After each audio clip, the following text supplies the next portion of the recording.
السلام عليكم ورحمة الله وبركاته. إن الحمد لله نحمده ونستعينه ونستغفره ونعوذ بالله من شرور أنفسنا ومن سيئات أعمالنا.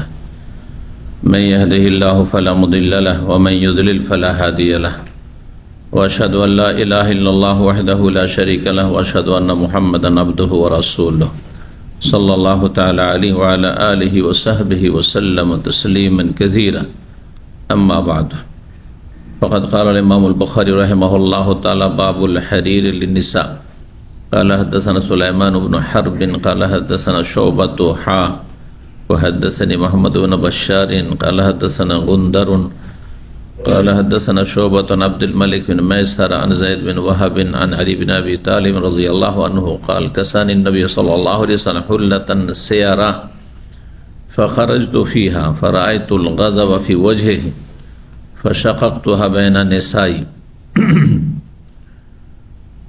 সম্মানিত ভাতৃমণ্ডলী, আল্লাহ রাব্বুল আলামিনের প্রশংসা এবং প্রিয় নবী সাল্লাল্লাহু আলাইহি সাল্লামের উপর সালাত ও সালামের পর আজ জুমাবার 30 জমাদাল উলা 1447 হিজরি মোতাবেক 21 নভেম্বর 2025 আমাদের ধারাবাহিক আলোচনা পোশাক পর্ব সহিহুল বুখারীর পর্ব নম্বর 7। এই পোশাক পর্বের অধ্যায় নম্বর হচ্ছে 30। ইমাম বুখারী রাহিমাহুল্লাহ এই অধ্যায় বলছেন বাবুল হারির লিন্নিসা। এই অধ্যায় হচ্ছে নারীদের জন্য রেশমের পোশাক পরিধান। মহিলাদের জন্য রেশম জায়েজ না নাজায়েজ কি জানা আছে? জায়েজ, সর্বসম্মতিক্রমে জায়েজ, কোনো দ্বিমত নেই। পুরুষদের জন্য হারাম। পুরুষরা যারা রেশমের কাপড় পরিধান করবে তারা জান্নাত গেলেও রেশমের নিয়ামত থেকে বঞ্চিত থাকবে। অথবা ওই হাদিসগুলির আরেকটি অর্থ হচ্ছে যে প্রথমখানে জান্নাতে যাবে না যতই আমলওয়ালা লোক হোক না কেন। যদি কোনো ব্যক্তি দুনিয়াতে রেশমের কাপড় পরিধান করে লাম ইয়ালবাসা ফিল আখিরা বা লাম ইয়ালবাসু ফিল আখিরা, আখিরাতে এই পোশাক পাবে না, মানে জান্নাতে যেতে পাবে না। কারণ জান্নাতে তো যেমন চাইবে তাই পাবে। সুতরাং জান্নাতে যখন যেতে পারবে না প্রথমখানে, তখন পোশাক থেকে বঞ্চিত থাকলো। তারপরে সাজা শাস্তি শেষ হলে জাহান্নামে জ্বলে তাদের এই কাবিরা গুনাহ হারামের কারণে তারপরে যখন কাফারা মোচন হয়ে যাবে তখন আল্লাহ ফাসে গুনাহগার মুসলিমদের ক্ষেত্রে যে আল্লাহর বিধান যে এক সময় তাদের তৌহিদ যদি ঠিক থাকে, তৌহিদকে যদি নষ্ট না করে থাকে, ঈমান ইসলামকে ভঙ্গ না করে থাকে, তাহলে কোনো এক সময় সাজা শাস্তি পাওয়ার পরে জান্নাতে ফিরবে, আসবে।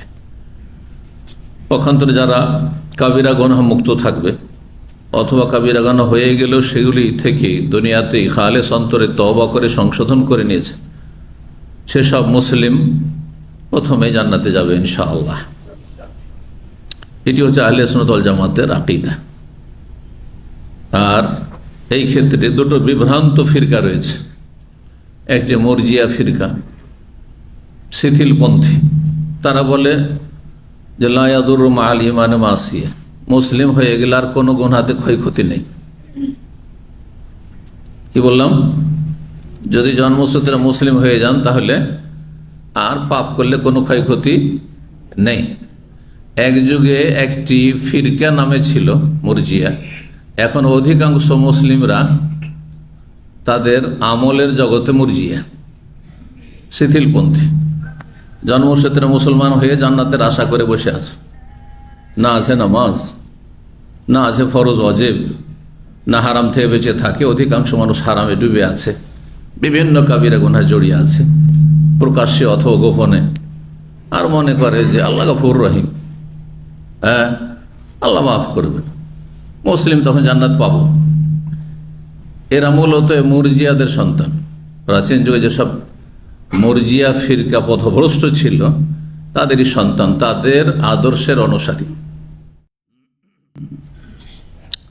শিথিলপন্থী। তাহলে ইসলামের শিথিল পন্থার কোনো সুযোগ নেই। আকীদা মানহাজের ক্ষেত্রে, ইবাদত বন্দেগীর ক্ষেত্রে অথবা আখলাক চরিত্রের ক্ষেত্রে। এলম হাসিল করার ক্ষেত্রে শিখবো না জন্মসূত্রে মুসলিম, ইসলাম সম্পর্কে জানবো না, মুসলিম তো আছে যেমন অধিকাংশ মানুষ। শিথিল পন্থার কোনো সুযোগ নেই। ইসলাম শিথিল পন্থাকে অনুমোদন করে না, এলাও করে না। আর একটি হচ্ছে চরম পন্থা। এক যুগে চরমপন্থী কিছু ফিরকা ছিল যাদের নাম খাওয়ারেজ আর মুতাজিলা। তাদের আকীদা হচ্ছে কাবিরা গুনাহ করলে জান্নাত থেকে বঞ্চিত, কাবিরা গুনাহ করলে জান্নাত থেকে চিরকালের জন্য বঞ্চিত। তাহলে কি হবে? তারা কাবিরা গুনাহ নিয়ে যদি চলে যায় দুনিয়া থেকে তাহলে চিরস্থায়ী জাহান্নামী। অস্থায়ী জাহান্নামী বলে তাদের কাছে কিছু নেই। আমাদের দেশে, বাংলাদেশে কিছু বক্তা কয়েক বছর আগে শোনা গেছে, তারা বলে যে যারা কাবিরা গুনাহ করে তারা সব জাহান্নামী। এরা হচ্ছে সব খাওয়ারেজ, চরমপন্থী অথবা মুতাজিলা, বুঝেছেন? তো চরমপন্থারও কোনো সুযোগ ইসলামে নেই। জঙ্গিবাদ চরমপন্থা, কট্টরপন্থা। যতটা ইসলাম কঠোর না ততটা নিজে কঠোর শক্ত হয়ে যাওয়া, এটা হচ্ছে চরমপন্থা। এর কোনো সুযোগ নেই। যে কোনো কারো খাবার যদি খান তাহলে জিজ্ঞাসা করবেন যে খাবারগুলি আসলে কোত্থেকে, ইনকাম সোর্স কি আপনার, আপনার ব্যবসা বাণিজ্য হালাল না হারাম, জিজ্ঞাসাবাদ, তদন্ত শুরু করে দিতে হবে। মুসলিম গ্রুপ বাংলাদেশ একটা আছে, ওরা বলছে আমরা মুসলিম, হানফিও বলবো না আর আহলে হাদিসও বলবো না, বুঝছেন না? বলছে হানফিও যেহেতু কোরআন হাদিসে নাই, আর আহলে হাদিস কেন নাম নেবেন? সব মুসলিম, সম্মাকুল মুসলিমিন। এরা পথভ্রষ্ট, কিন্তু সাবধান এদের থেকে, এরা পথভ্রষ্ট, এরা চরমপন্থী। এদের বেশ কিছু লোক রাজশাহী, চাঁপাইনবাবগঞ্জ এলাকা, গ্রামগঞ্জ থেকেও বেশ কয়েক বছর আগে আমাকে টেলিফোন করেছে। তো একই অঞ্চলে সহিহ আকীদা মানহাজেরও অনুসারী কিছু লোকেরা রয়েছে, আর এ মুসলিম গ্রুপ আছে। তো এই অঞ্চলে মুসলিম গ্রুপরা কারো বাড়িতে যদি যায়, কুটুম বাড়িতে, আত্মীয় স্বজনদের বাড়িতে, তো গোস্ত দিলে, আচ্ছা এটা বাড়িতে জবাই করেছে না বাইরে? বাড়িতে জবাই করেছি। তো বলছে যে জবাই করেছে নামাজি না বেনামাজি, জিজ্ঞাসাবাদ। আচ্ছা বাইরে থেকে গোস্ত নিয়েছে কসাইয়ের কাছ থেকে, তো কসাই মুসলমান না অন্য কিছু? আচ্ছা তারপরে কসাই নামাজ পড়ে কি নামাজ পড়ে না? কসাই বেরোলবি না দেওবন্দি না আহলে হাদিস? আউযুবিল্লাহ। কথা বুঝতে পারছেন? এরা চরমপন্থী। ইসলামের চরমপন্থার কোনো সুযোগ নেই। জি, ইসলামের চরমপন্থার কোনো সুযোগ নেই। আপনি সৌদি আরবে আছেন, এখানে ব্রাজিলের গোস্ত আসছে বা চিকেন আসছে, অস্ট্রেলিয়ার আসছে, আরও কোথাও থেকে আসছে, অমুসলিম দেশ থেকে আসছে, ফ্রান্স থেকে ধরেন আসছে। এখানে যেহেতু ইসলামিক স্টেট, মুসলিম দেশ, এখানে এগুলির তদন্তের জন্য কমিটি আছে বা মন্ত্রণালয় আছে, তাদের দায়িত্ব সেটা। কিন্তু আপনি বলবেন যে হারাম, না, হারাম বলার কোনো সুযোগ নেই।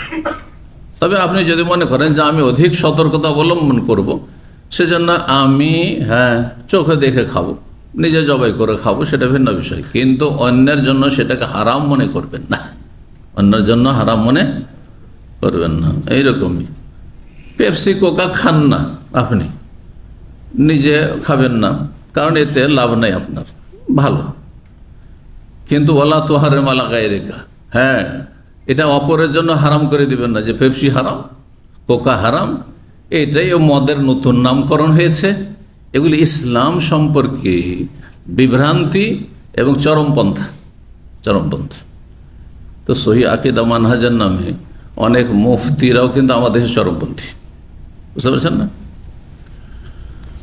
এইরকমই নামাজ কবুল হওয়ার জন্য নামাজের সূরা, দুয়ার অর্থ জানা শর্ত। যদি না জানেন তাহলে আপনার 80 বছরের নামাজ সব বরবাদ।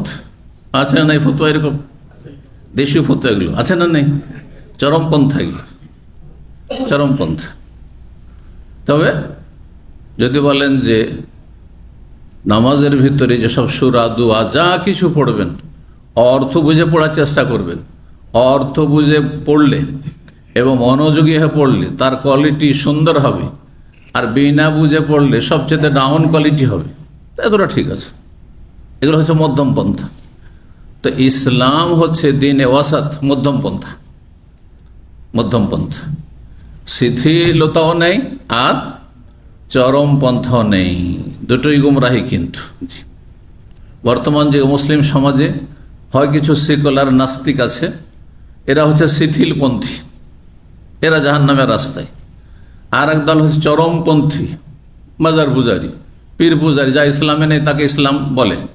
তারপরে জঙ্গি, হ্যাঁ, নিজের হাতে আইন কানুন তুলে ধরেছে, নিজেই সরকার যখন জেহাদ করেন আমরাই জেহাদি, হ্যাঁ, এরা ফাসাদি, চরমপন্থী। বুঝতে পারছেন? দুটোই নেই। ইসলামে নাস্তিকতা বা ধর্ম নিরপেক্ষতার যেমন সুযোগ নেই, সেটা জাহান্নামে নিয়ে যাবে, তেমনি ইসলামের নামে যা ইসলাম নয় সেটাকে ইসলাম মনে করে পালন করা, সেটাও জাহান্নামে নিয়ে যাবে। সুতরাং মধ্যমপন্থী হবেন। ওয়াকাযালিকা জাআলনাকুম উম্মাতাও ওয়াসাতা। ওয়াসাত মানে মধ্যম পন্থা হয়, আর ওয়াসাত মানে শ্রেষ্ঠ হয়। দুটি তাফসীরে আয়াতের। জি,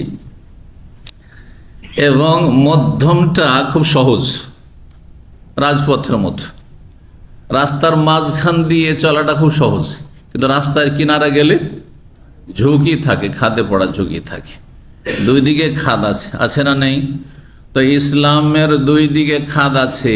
একটা হচ্ছে শিথিল পন্থার খাদ, গর্ত, আরটি হচ্ছে চরম পন্থার গর্ত। দুই গর্ত থেকে বেঁচে থাকার চেষ্টা করতে হবে। আল্লাহ যেন তৌফিক দান করে।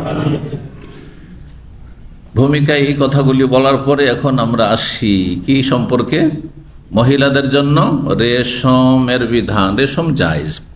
5840 নম্বর হাদিস। হাদিস বর্ণনা করছেন আব্দুল মালিক বিন মায়সারা, তিনি বর্ণনা করছেন যায়েদ বিন ওয়াহাব থেকে তাবেঈ, তিনি বর্ণনা করছেন আলী বিন আবি তালিব রাদিয়াল্লাহু তাআলা আনহু থেকে। তিনি বলেন যে কাসানিন নবী সাল্লাল্লাহু আলাইহি ওয়াসাল্লাম হুল্লাতান সিয়ারা, আমাকে নবী করিম সাল্লাল্লাহু আলাইহি ওয়াসাল্লাম পরিধান করার জন্য দিলেন, মানে উপঢৌকন দিলেন, বস্ত্র দান করে। কাসানি মানে আমাকে পরতে দিলেন, শাব্দিক অর্থ, কিন্তু উদ্দেশ্য এখানে নয় যে তুমি পরো, এই কথা বলেন। একটা কাপড় দিলেন যেটা রেশমের কাপড় ছিল। আমাকে নবী করিম সাল্লাল্লাহু আলাইহি ওয়াসাল্লাম এমন একটি বস্ত্র দিলেন যেটি ছিল হুল্লাতান সিয়ারা, রেশমি জোড়া কাপড়। হুল্লা বলা হয়, একটি কাপড়কে হুল্লা বলা হয় না। তখনকার যুগে এক ধরনের পোশাক ছিল যা পুরুষরা পরত, এজারুন ওয়ারিদাউন, দুটি সমষ্টির নাম। একটি লুঙ্গি, নিচে খোলা, এহরামের আজকালকার কাপড়ের মতো, এহরাম পরলে নিচে একটা কাপড় থাকে, আর সেম কাপড় ওপরে একটা গায়ে জড়িয়ে রাখেন, যেটার নাম চাদর। এই দুটোর সমষ্টির নাম ছিল তখন হুল্লা। এই জন্য হুল্লার মানে হচ্ছে জোড়া কাপড়, জোড়া কাপড়। রেশমি হুল্লা মানে রেশমি জোড়া কাপড় আমাকে নবী সাল্লাল্লাহু আলাইহি ওয়াসাল্লাম দিলেন উপঢৌকন। তাহলে এখান থেকে প্রমাণিত হইল শ্বশুরের জামাইকে হাদিয়া দেওয়া, তাই না? হলো না? মাসলা ইস্তেমাত করেন, জায়েজ না না জায়েজ? যে কোনো মানুষকে হাদিয়া দিতে পারেন, এমনকি অমুসলিমকেও দিতে পারেন, যদি সেখানে ইসলামের স্বার্থে দেন অমুসলিমকে, তো তাদের নেকিও আছে। গোলামির স্বার্থে দিলে তখন আপত্তিকর। আপনি ছোট হয়ে দেবেন না, কাফের কাছে আপনি নিজে গোলাম, সেই জন্য না। জালেম কাফের তার অনিষ্ট থেকে নিজেকে অথবা নিজের জাতিকে, মুসলিমকে, মুসলিম দেশকে রক্ষা করার জন্য উপঢৌকন দেওয়া যায়। আজকাল বিভিন্ন শাসকরা ধরেন কিছু গিফট দেখছেন যে কোনো কাফেরকে দিল, কাফের নেতাকে দিল, অনেক সময় আপনারা না জেনে বিরূপ মন্তব্য করেন। সেখানে তার নিয়ত আপনি দেখেছেন কি নিয়ত দিচ্ছে?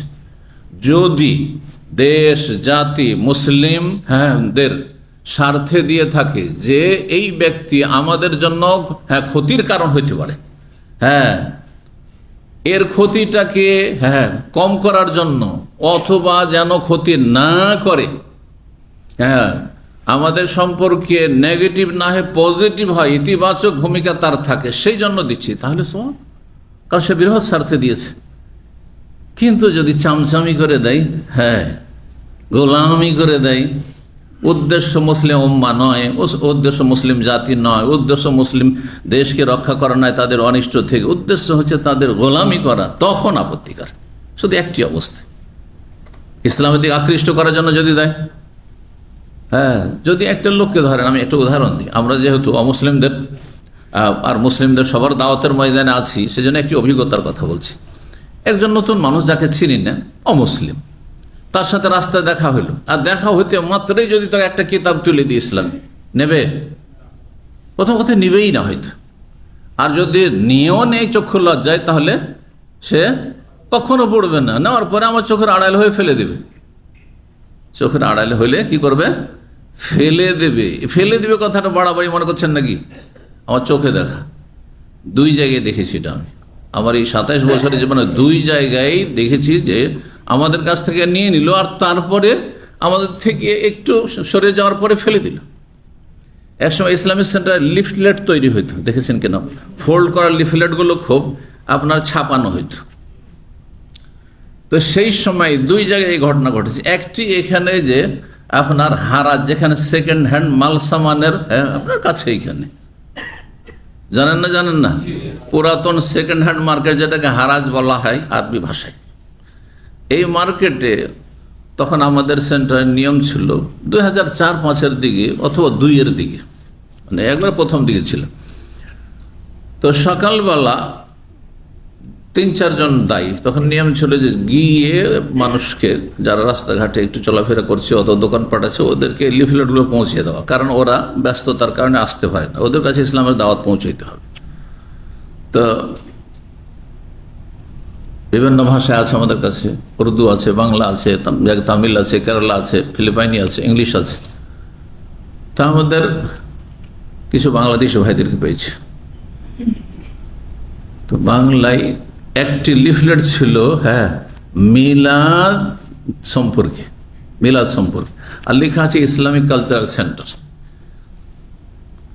তো যেই লোকগুলোকে পেয়েছে তারা বেদাতপন্থী, মিলাদপন্থী। আসলে যেমনই দেখেছে ইসলামিক কালচারাল সেন্টার, যেমন দেখেছে মিলাদ, তার মানে তো আমরা মিলাদকে কি বলি?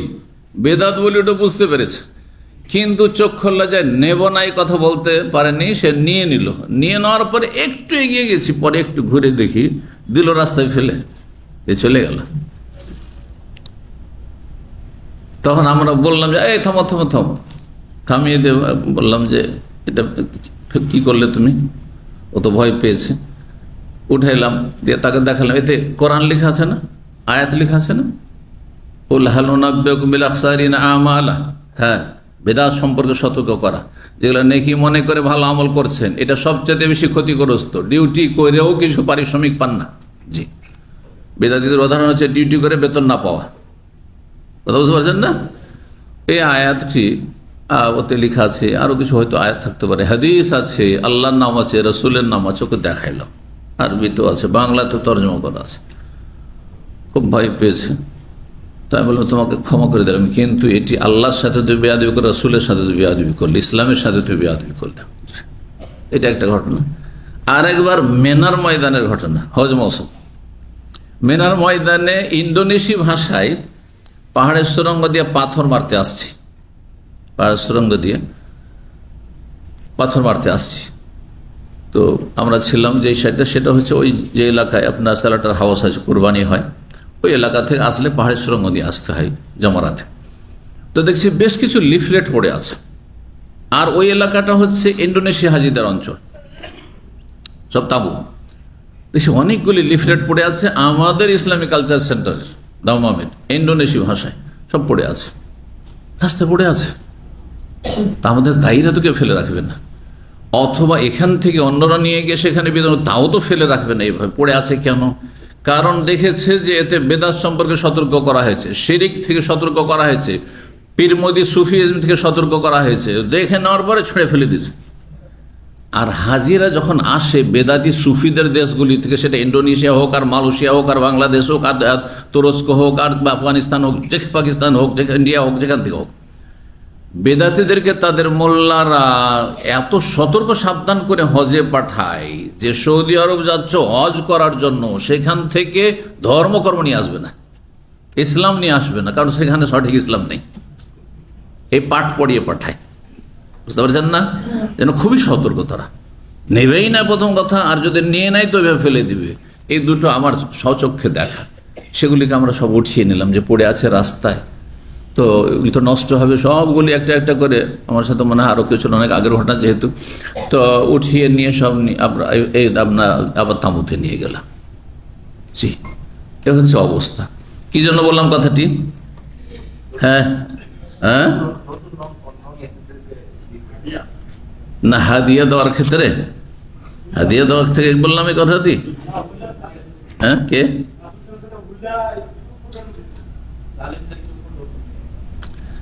কি বলতে গিয়ে বললাম? ওখানে ফিরে আসেন, কেউ যদি ফিরে আসতে পারেন বলবেন। হ্যাঁ, চলেন তর্জমা করি, তখন মনে হবে। অমুসলিমকে হাদিয়া দাও, নবী করিম সাল্লাল্লাহু আলাইহি ওয়াসাল্লাম শ্বশুর, হ্যাঁ এখানে বলছে শ্বশুর জামাইকে এখানে কি দিচ্ছেন? জোড়া কাপড় দিচ্ছেন। তো অন্যকে দেওয়া যখন জায়েজ, হ্যাঁ বিজাতিকেও দেওয়া জায়েজ, তাহলে শ্বশুর যদি জামাইকে দেয়, জামাই শ্বশুরকে দেয়, তো নাজায়েজ নাকি? কিন্তু কখন নাজায়েজ হবে? বিয়ের জন্য শর্ত, আপনার মেয়ে বেকে বিয়ে করবো, এই শর্তে যে আমাকে গাড়ি দিতে হবে, হ্যাঁ হোন্ডা দিতে হবে, হ্যাঁ আমাকে বাড়ি করে দিতে হবে। এখনো মনে হয় বাংলাদেশে বাড়ি করে দিতে হয় না, কিন্তু দক্ষিণ ভারতে বাড়ি করে দিতে হয়, জানেন? দক্ষিণ ভারতে বাড়ি তৈরি করে দিতে হয়, শ্রীলঙ্কাতে বাড়ি তৈরি করে দিতে হয়। নাউজুবিল্লাহ। আর কম দেন আর বেশি দেন, বাড়ি দেন আর হাঁড়ি দেন, যদি 10 টাকারই জিনিস দেন আর শর্ত লাগানো হয় যে এটা দিতে হবে, তাহলে আপনার মেয়েকে বিয়ে করব, সেটা সরাসরি ডাইরেক্ট বলুক অথবা ইনডাইরেক্ট বাঁকা হাতে, যে আমরা কিছু চাই না, তবে আপনাদের ইচ্ছে, বুঝছেন না? হ্যাঁ, আমাদের কোনো দাবি দাবা নেই, কিন্তু সমাজ বলছে যে না দিলে তোমার মেয়ে শান্তিতে থাকবে না, তোমার মেয়ে শান্তিতে, তাকে শান্তিতে থাকতে দেওয়া হবে না। তুমি না বলবে জামাই তোমার মা ফিট করা আছে, হ্যাঁ কোন ঘর থেকে বউ নিয়ে আসলাম, কিছুই পেলাম না, অন্য কোনো ঘরে বিয়ে দিলে অনেক কিছু পেতাম। আমাকে একজন নতুন ভাই বিয়ে করেছে, নতুন নতুন দিনই ভাই ছিল, অনেক আগের কথা বলছি, যৌবনকালের কথা। তো তার শ্বশুরও পরেশগার মানুষ, আর সেও নতুন পরেশগার হয়েছে, ধার্মিক ঘরে বিয়ে করেছে। ও শ্বশুর ভেবেছে যে কিছুই দিতে হবে না, তো দেয়ও নি কিছু। তখন এক সময় আক্ষেপ করে ওই জামাই বলছে, নতুন জামাই, যে না হয় কিছু চাইলাম না, তো তাদেরও তো একটা মানবতা আছে। আস্তাগফিরুল্লাহ ওয়া আতুবু ইলাইহি, আস্তাগফিরুল্লাহ ওয়া আতুবু ইলাইহি। এগুলি হারাম। ইশারা ইঙ্গিত যদি থাকে, মনের কামনা বাসনা থাকে যে কিছু তো দেবে, এটা কেমন কথা হলো যে কিছুই দিল না, তাহলে হারাম, এই রুজি হারাম, এই হাদিয়া হারাম। কিন্তু হাদিয়া নেওয়া দেওয়া কোনো শর্ত নেই, কোনো লোভ নেই, কোনো কিছু নেই। হ্যাঁ না, হ্যাঁ শ্বশুর পক্ষ থেকে কোনো গ্রিন সিগন্যাল যে আমার বাড়ি বিয়ে করলে মেলা কিছু পাবে না, এদের পক্ষ থেকে কোনো রকমের হ্যাঁ ইশারা ইঙ্গিত যে আমরা বিয়ে শাদী করবো, আত্মীয়তা করব, কিন্তু কিছু লাগবে, যদি এমন কিছু না থাকে, সমাজের চাপ না থাকে, হ্যাঁ আর কোনো কষ্টের আশঙ্কাও না থাকে, দি আর না দি মেয়ে সুখে থাকবে, আর তারপরে নেওয়া দেওয়া করতে কোনো অসুবিধা নেই। তাহা দাও তাহাব্বু, একে অপরকে তোমরা হাদিয়া তোহফা উপহার দাও, এতে ভালোবাসা সম্প্রীতি হ্যাঁ বৃদ্ধি পাবে, রাসূলুল্লাহ সাল্লাল্লাহু আলাইহি ওয়াসাল্লাম বলেছেন। জি, তো নবী সাল্লাল্লাহু আলাইহি ওয়াসাল্লাম তাকে দিলেন।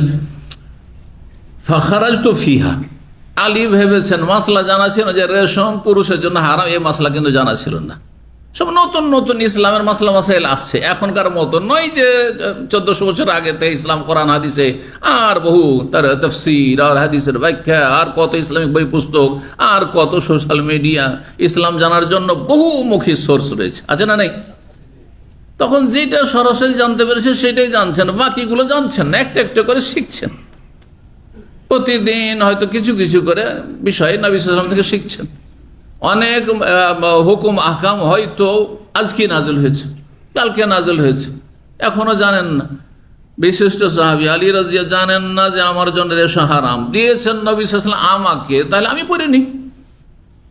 ফাখারাজতু ফিহা, সেই জোড়াটি, রেশমি জোড়াটি পরে আমি রাস্তায় বেরিয়ে পড়েছি, নিজেই পরে নিয়েছেন। ফারাআইতুল গাযাবা ফি ওয়াজহি, তখন আমি রাসূলুল্লাহ সাল্লাল্লাহু আলাইহি ওয়াসাল্লামের মোবারক চেহারায় রাগ, হ্যাঁ ক্রোধ দেখতে পেলাম। তো চেহারাতে রাগ দেখা যায়, তাহলে চেহারাতে রাগ কেমন করে দেখা যায়? হ্যাঁ, চেহারা দেখলে বোঝা যায় চেহারা হাসি খুশি, হ্যাঁ, না চেহারা শোকাহত মলিন, না মনটা খারাপ, না রেগে আছে, ওর মেজাজি আছে, বোঝা যায় না? বোঝা যাবে। জি, দেখলাম যে নবী সাল্লাল্লাহু আলাইহি ওয়াসাল্লামের চেহারায় রাগের চিহ্ন, ক্রোধের চিহ্ন। এখান থেকে কি বোঝা গেল মাসলা? যে শ্বশুর জামাইয়ের উপর রাখতে পারে, না আপত্তি আছে? না, জায়গা চলবে না, ওর ঘরে মেয়ে দিয়েছি, কিচ্ছু বলা যাবে না। হ্যাঁ, ও সাপের মতো, সাপ চলে যাচ্ছে, যেতে যাও, টাচ করলে বিপদ আছে। আজকালকার অধিকাংশ জামাই হয়েছে সাপের মতো, কিচ্ছু বলা যাবে না। আল্লাহ হেফাজত করুন, সালামত আল্লাহ। রাগ করবেন না জামাইরা, কারণ আমরা সবাই জামাই, আবার অনেকে শ্বশুর হয়েছেন, তাই না? বিবাহিতরা সবাই জামাই। এই চরিত্রের হবেন না যে সাপের মতো। আমাকে যেন কোনো কথা না বলা হয়, কোনো শিক্ষা না দেওয়া হয়, হ্যাঁ, শ্বশুর পক্ষ থেকে, হ্যাঁ, ওয়াইফের বংশ থেকে, আমি কারোর কাছে শিখতে চাই না, এই ধ্যান ধারণা না থাকে, এটি খারাপ চরিত্র। তো প্রয়োজনে আপনার যদি চাল চলনে কোনো ত্রুটি থাকে তো রাখতে পারে, না হইতে পারে। না বিশ্বাস রেগেছেন নাকি মাইন্ড করেছেন আলী, যেটা কেমন কথা হইল, শ্বশুর আবার রাগ দেখা জামাইকে। নবী সাল্লাল্লাহু আলাইহি ওয়াসাল্লামের চেহারায় রাগ দেখতে পেলাম। ফাশাকাকতু হাবেন, বুঝে গেছেন তিনি যে কাজটা আমি ঠিক করিনি।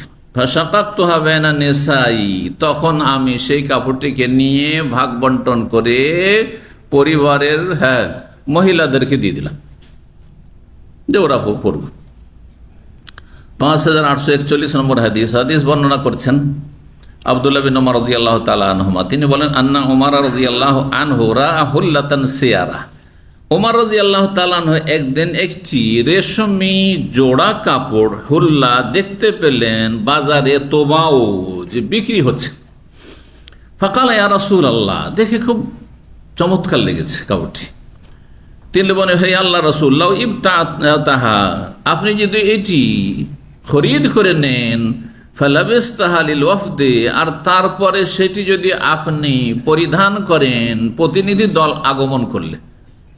কারণ প্রতিনিধিরা আসলে তারা যদি দেখে যে জীর্ণ শীর্ণ অবস্থায় নবী সাল্লাল্লাহু আলাইহি ওয়াসাল্লাম রয়েছেন, হ্যাঁ, ছিঁড়া ফাটা আর একবার পুরাতন কাপড়ে, হ্যাঁ, তাহলে তারা মূল্যায়ন করবে না। হয়তো প্রতিনিধি দুই রকম হইত, প্রতিনিধি অমুসলিম কাফের হইতো, হ্যাঁ, ইসলাম সম্পর্কে জানার জন্য অথবা সন্ধি চুক্তির জন্য, কথাবার্তা বলার জন্য, সমঝোতার জন্য আসতো। আবার প্রতিনিধি দল মুসলিমদেরও হইতো, যে নিউ মুসলিম হয়েছে, কিন্তু সবাই তো উঠে আসা সম্ভব নয়, অনেক দূরে বাড়ি, সুতরাং কিছু লোককে পাঠিয়ে দিয়েছে প্রতিনিধি হিসেবে যে তোমরা যাও, আর যাওয়ার পর রাসূলুল্লাহ সাল্লাল্লাহু আলাইহি ওয়াসাল্লামকে জানিয়ে এসো যে আমরা এলাকাবাসী বা আমাদের বংশধর, এই আরবদের মধ্যে তো গোত্রীয় শাসন ছিল তখন, আমাদের পুরো কাবিলা বংশের লোকেরা ইসলাম গ্রহণ করেছে, এবং তোমরা ইসলামের মৌলিক বিষয়গুলি জেনে আসো। যেমন আল-হাসা এলাকা থেকে ওয়াফদে আব্দুল কাইসের প্রতিনিধি নবী সাল্লাল্লাহু আলাইহি ওয়াসাল্লামের জীবদ্দশায় মদিনা পৌঁছেছেন। আর গিয়ে বলে, সহিহ বুখারীতে হাদিস রয়েছে, বলছে আমরা বাহরাইনে, তখনকার বাহরাইনে এলাকাকে বলা হয়তো, এই ছোট্ট দ্বীপ, এর কোনো অস্তিত্বই ছিল না তখন, হদিসই ছিল না। তো এই অঞ্চলকে কাতিফ দারিন থেকে শুরু করে, হাদিস আর সিরাতের কাতাবে দারিনের নাম এসেছে। কিন্তু দারিন জানেন তো, কাতিফের পরে তারুদ, দারিন। জি, তো দারিন শহরটি সুন্নি শহর, কিন্তু অনেকে জানেন না। শিয়া এলাকার মধ্যে একটা ছোট্ট শহর রয়েছে দারিন, এটা হচ্ছে সুন্নি শহর। আর তারুদ, কাতিফ, সিহাত, এগুলি হচ্ছে শিয়া। এর মাঝখানে আর একটি আনাক, সুন্নি। জি, তো এই দারিনে আমি গিয়েছি সব এলাকাগুলিতে অমুসলিমদের দাওয়াতের জন্য, কোথায় না যাইনি, যাই গেছি। ওই এলাকাতে অনেক অমুসলিম, যারা জেলে, দক্ষিণ ভারতের জেলে সব, চেন্নাই, কেরালা এলাকার, তো ওই এলাকা আমরা দায়ীরা গ্রুপ বেঁধে আমরা একসময় গিয়েছি। তো যাই হোক, এখানকার কথা রয়েছে। আলা ইবনুল হাযরামী রাদিয়াল্লাহু তাআলা সাহাবী, এলাকার আমির ছিলেন। জি, আবু উবাইদা বিন জাররাহ, প্রখ্যাত সাহাবী, আশরা মুবাশশার অন্যতম। তিনি এলাকা সফর করেছেন এবং এখান থেকে জিজিয়া এবং খারাজের ট্যাক্স, জমি জায়গার ট্যাক্সকে খারাজ বলা হয়, আর মাথাপতি যে ট্যাক্স মুসলিমদের হয়ে থাকে সেটাকে জিজিয়া বলা হয়। এগুলি নিয়ে পৌঁছেছেন বাইতুল মাল নিয়ে নবী সাল্লাল্লাহু আলাইহি ওয়াসাল্লামের কাছে। এসব কথা সহিহ বুখারীতে রয়েছে।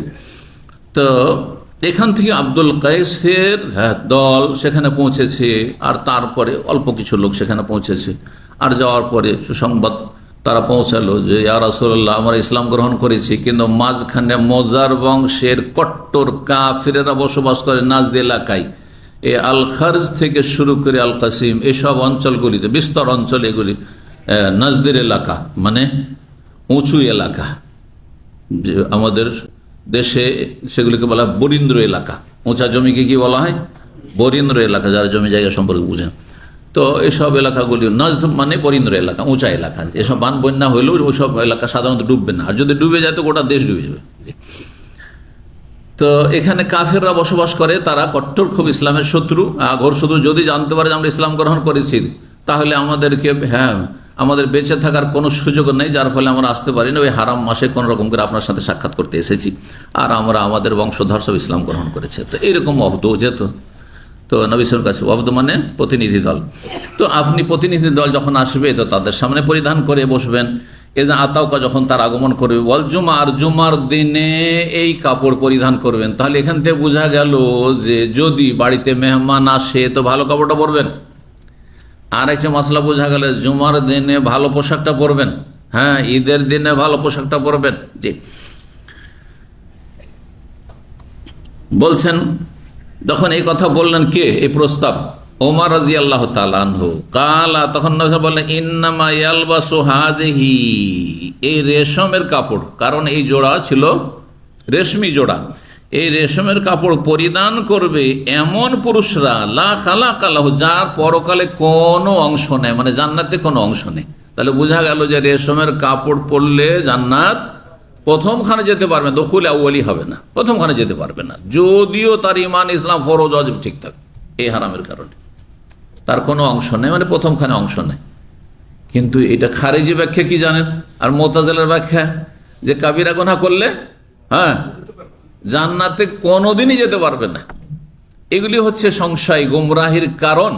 যে কোরআন হাদিসকে ভুল বুঝলে অনেকেই কোরআন হাদিস ভুল বুঝতে গিয়ে জাহান্নামী হয়েছে। এই কথা কোরআন কারিমে রয়েছে। আল্লাহ ওয়ালা ইয়াজিদুজ জালিমিন ইল্লা খাসারা ওয়া নুনাজ্জিলু মিনাল কোরআনে মা হুয়া শিফা। আল্লাহ বলছেন কোরআন নাজিল করেছি আমি আল্লাহ, মা হুয়া শিফা, যাতে কি রয়েছে? রোগের আরোগ্য রয়েছে, শিফা রয়েছে। কুফরির রোগ, পাপের রোগ, শাহওয়াতের রোগ, শুবহাতের রোগ, সংশয়ের রোগ, কুপ্রবৃত্তির রোগ, যত পাপের রোগ হইতে পারে মানুষের, সমস্ত রোগের, এমনকি শারীরিক রোগ, মানসিক রোগ, সমস্ত রোগের, আর সবকিছুর আগে অন্তরের রোগ। ঈমান ইসলামে বাধাগ্রস্ত করে যেসব রোগগুলি, জি, মারাদুল কুলুব, এসব রোগের শেফা রয়েছে। মানে কোরআন যদি সত্যি পড়ার মতো পড়ে, যেভাবে আল্লাহ নাজেল করেছেন, যে উদ্দেশ্য নাজেল করেছেন, তাহলে তাতে সমস্ত রোগ থেকে মুক্তি লাভ করবে। মা হুয়া শিফান ওয়া রাহমাতুন লিল মুমিনিন, মুমিনদের জন্য কোরআন রহমত। আল্লাহ তো বললেন সমস্ত মানুষের জন্য কোরআন রহমত। মুমিন ইমানদার হইলে রহমত, কাফের হইলে, মুনাফিক হইলে, মুশরিক মাজার পূজারী হইলে, আরে ভাই কোরআনকে আপনি চুমা দিচ্ছেন আর মাজার পূজা করছেন, তা আপনার জন্য রহমত না আযাব? কোরআন আযাবের সুসংবাদ দিয়েছে আপনার জন্য। জি, রাহমাতুল লিল মুমিনিন ওয়ালা ইয়াজিদু যালিমিনা ইল্লা খাসারা। আর জালেমদের কোরআনের মাধ্যমে ক্ষতি বৃদ্ধি পায়, লাভ তো হয় না, জালেমের ক্ষতি কি হয়? আরো বেশি হয়। কারণ কোরআন নাজিল হওয়ার আগে বলতে পারতো যে আল্লাহ, আমরা তো জানতাম না যে তোমার ইবাদত কেমন করে করতে হবে। মা জাআনা মিন বাশীরিন ওয়ালা নাযীর, আমাদের কাছে কেউ তো সতর্ক সাবধান করার জন্য আসেনি। আর আল্লাহর কোরআনের নীতি হচ্ছে ওমা কুন্না মুআযযিবিন হাত্তা নাবাসা রাসূলা, আমি নবী রসুল পাঠিয়ে সতর্ক সাবধান না করলে, মানে ইসলামের দাওয়াত না পৌঁছলে আমি সাজা শাস্তি দেব না। কারণ তোমার কাছে ওজোর আছে, আমার জানার কোনো সুযোগ ছিল না, কিন্তু আজকাল ওজোর আছে। এই জন্য বর্তমান যুগের বিজ্ঞ ওলামারা বলেছেন যে আজকাল বিশ্বের কোনো মানুষের এ কথা বলার সুযোগ নেই যে ইসলাম সম্পর্কে আমি জানার কোনো সুযোগ পাইনি। কারণ সোশ্যাল মিডিয়া এমনভাবে মানুষের ঘরে ঘরে ঢুকে গেছে, পকেটে পকেটে ঢুকে গেছে, যে সেখানে বাতিল যেমন ছড়াচ্ছে ব্যাপক হারে, ইসলামও সেখানে পৌঁছে যাচ্ছে। কিন্তু ইসলামের কথা যখন এসেছে তখন ইগনোর করেছে, উপেক্ষা করেছে। যখন সহি আকীদার কথা এসেছে, কোরআন সুন্নাহ আলেমের কথা এসেছে, বাদ দাও এই ওয়াহাবিদের কথা, বাদ দাও এই লামাযহাবির কথা, এই বাদ দাও এইসব লাহাবিদের কথা, বাদ দাও এসব, এরা হচ্ছে ইহুদির দালাল, এরা হচ্ছে রিয়াল খোর, এরা ডলার খোর, আউযু বিল্লাহ, এ বলে উপেক্ষা করেছে। দাওয়াত কিন্তু পৌঁছে গেছে, দাওয়াত পৌঁছে গেছে। এই জন্য কোনো ওজর নেই। আমরা জানতাম না আল্লাহ যে মাজার পূজা শিরক, আমরা জানতাম না আল্লাহ যে মিলাদ করা বেদাত, আল্লাহ আমরা জানতাম না যে এসব হারাম। হ্যাঁ জানতাম, এই বলার সুযোগ নেই কারো। সারা দুনিয়াতে ইসলামের দাওয়াত পৌঁছে গেছে, অমুসলিমদের কাছে পৌঁছে গেছে, আর মুসলিম সমাজে যারা বিভ্রান্ত তাদের কাছে দাওয়াত পৌঁছে গেছে, কিন্তু তারা দাওয়াতের গুরুত্ব দেয়নি, উপেক্ষা করেছে। আমান আরাযা আন যিকরি, এরাজ মানে এড়িয়ে চলা, এরাজ মানে উপেক্ষা করা, তো উপেক্ষা করেছে। তো কি বলছিলাম না, তারপরে বলছিলাম যে খারেজি জঙ্গিরা ক্ষতিগ্রস্ত হয়েছে কোরআন হাদিসের কিছু দলিলকে ভুল বুঝে। যেমন এই হাদিসকে কিভাবে বুঝেছে, যদি কেউ রেশমের কাপড় পরে আখেরাতে কোনো অংশ নেই, মানে কোনো দিনই অংশ নেই, এই ব্যাখ্যা মানে কখনো জান্নাতে যাবে না। যদি এই অর্থ করেন তাহলে বহু আয়াত হাদিস প্রমাণ করে যে মানুষের কাবিরা গুনাহ থাকলে যদি ঈমান নষ্ট না হয় তো জান্নাত পাবে। বিশেষ করে শাফাত, সুপারিশ হাদিসে নেই? সুপারিশ হাদিসগুলো কি আছে? বহু লোক জাহান্নামে চলে গেছে আর জাহান্নামে জ্বলতে আছে, নবী সাল্লাল্লাহু আলাইহি ওয়াসাল্লামের সুপারিশ চলছে, সুপারিশে উঠে আসছে, আচ্ছা এই ক্যাটাগরির লোক উঠিয়ে নাও, এই ক্যাটাগরির লোক উঠিয়ে নাও, এইরকম পাপীদের উঠিয়ে নাও, আছেন না লম্বা হাদিস? তাহলে ওই হাদিসটি কি করবেন? তাহলে স্পষ্ট এর বহু দলিল রয়েছে যে মুসলিম সমাজের যারা পাপিষ্ট, যদি তাদের মূল ইসলাম ঠিক থাকে, বড় শিরক কুফরি করে না মারা যায়, একেবারে বেনামাজি হয়ে না মারা যায়, তাহলে ক্ষমা আছে আল্লাহর কাছে, কোন একদিন ক্ষমা হবে। কিন্তু যদি বড় কুফরি করে মারা যায়, যদিও মুসলিম ধার্মিক পরিবারে সে জন্ম নিয়েছে, কিন্তু ঈমান ভঙ্গ করে মারা গেছে, তাহলে কোনোদিনই তার জান্নাতে অংশ নেই। বেশি ঠান্ডা লাগলে পিছনেটা বন্ধ করে দেন, যাতে আপনাদের বেশি ঠান্ডা না লাগে। ও আন্নান নবী সাল্লাল্লাহু আলাইহি ওয়াসাল্লাম বাসা বাদা ইলা উমর, তারপরে নবী সাল্লাল্লাহু আলাইহি ওয়াসাল্লাম, তারপরে নবী সাল্লাল্লাহু আলাইহি ওয়াসাল্লাম এখানে কি করলেন, যখন উমর রাদিয়াল্লাহু প্রস্তাব করলেন যে আপনি এই রেশমের কাপড়টা কিনে নেন, আর কিনে নিয়ে এটা জুম্মার দিনে পরার জন্য, আর প্রতিনিধি দল আসলে তাদের সামনে পরার জন্য এটাকে রেখে নেন, তখন তিনি বললেন যে এটা এমন পুরুষরা পড়বে যাদের আখিরাতে জান্নাতে কোনো অংশ নেই, মানে প্রথমে জান্নাতে যেতে পারবে না। আর একটি হাদিস হচ্ছে যে রেশমের নিয়ামত পাবে না জান্নাতে গিয়ে। কিন্তু তার কয়েকদিন পরে বা কিছুদিন পরে কি করছেন নবী সাল্লাল্লাহু আলাইহি ওয়াসাল্লাম, বলছেন নবী সাল্লাল্লাহু আলাইহি ওয়াসাল্লাম তারপরে ওমর রাদিয়াল্লাহু তাআলার কাছে একটি রেশমি জোড়া কাপড় পাঠিয়ে দিচ্ছেন। কেনার কথা যখন বললেন তো বললেন যে না, এটা পুরুষদের জন্য চলবে না, না হলে জান্নাতে কোনো অংশ নেই। আর কয়েকদিন পরে ওমর রাদিয়াল্লাহু তাআলার বাড়িতে একটি হাদিয়া উপঢৌকন পাঠিয়ে দিচ্ছেন। সেটা কি ছিল? হারিরান, রেশমের কাপড় ছিল। কাসাহা ইয়াহু, ওমরকে পাঠিয়ে দিলেন উপঢৌকন হিসাবে, পরিধান করার জন্য, বস্ত্র হিসেবে পাঠিয়ে দিলেন। ফাকাল ওমর রাদিয়াল্লাহু তাআলা ছুটে এসেছেন যে এটা কেমন হইল। নবী সাল্লাল্লাহু আলাইহি ওয়াসাল্লাম বললেন যে রেশমের কাপড় যে পুরুষ পরবে তার আখিরাতে কোনো অংশ নেই, আর আমাকে পাঠিয়ে দিলেন, তাহলে আমার কি আখিরাতে কোনো অংশ নেই নাকি? আমি কি জাহান্নামী নাকি? তাহলে কত জাহান্নাম বলে একটা ভয় ছিল যে আমি কি করে এটা পড়তে পারি। ছুটে এসেছেন, অন্য রিওয়ায়াতে রয়েছে, এখানে রয়েছে ওমর বললেন কাসাউতানি, হাই হে আল্লাহ রসুল, আপনি আমাকে এটা পরিধান করার জন্য এই বস্ত্র দিলেন, আপনি কেন? ওয়াকাদ সামি'তুকা তাকুলু ফিহা মা কুলতা, আমি আপনাকে বলতে শুনেছি যে আপনি এই রেশমি কাপড় সম্পর্কে যা বলেছেন তা তো বলেছেন, আমার তো মনে আছে, হ্যাঁ, যে এই রেশমি কাপড় যদি কোনো পুরুষ পরে তাহলে তার আখিরাতে জান্নাতে কোনো অংশ নেই। ফাকালা, তখন নবী সাল্লাল্লাহু আলাইহি ওয়াসাল্লাম কি বলছেন? ইন্নামা বাস্তু বেহা ইলাইকা লিতাবিআহা আও তাকসুহা, আমি তোমার কাছে এই জন্য পাঠাইনি যে তুমি নিজেই পরিধান করবে, বরং সেটা এই জন্য পাঠিয়েছি উপঢৌকন হিসাবে যে সেটা হয় বিক্রি করে দিয়ে পয়সাটা তোমার কাজে আসবে, অথবা সেটা তুমি অন্য কাউকে, কোনো মহিলাকে তোমার পরিবারের পরিধান করার জন্য দিয়ে দিবে, তাকে দিয়ে দিবে, তোমার স্ত্রীকে দিয়ে দিবে, তোমার মা বোনকে দিয়ে দিবে, তোমার মেয়েকে দিয়ে দিবে, কাউকে দিয়ে দিবে, আর না হলে বিক্রি করবে। এখান থেকে কি বোঝা গেল? যে উপহারের জিনিস বিক্রি করা কি জায়েজ, কিন্তু আমাদের সমাজে কি ধারণা রাখে, যখন উপহার দিয়েছে এটা বিক্রি করা ঠিক হবে না। হ্যাঁ, বলে না, এটা কিন্তু সাধারণ ধারণা আমাদের। না, জায়েজ কিছু নাই, তবে যদি সেটা ব্যবহারযোগ্য হয় তাহলে বিক্রি করা উচিত নয়, এটা অবশ্য বলবো, পছন্দনীয় নয়।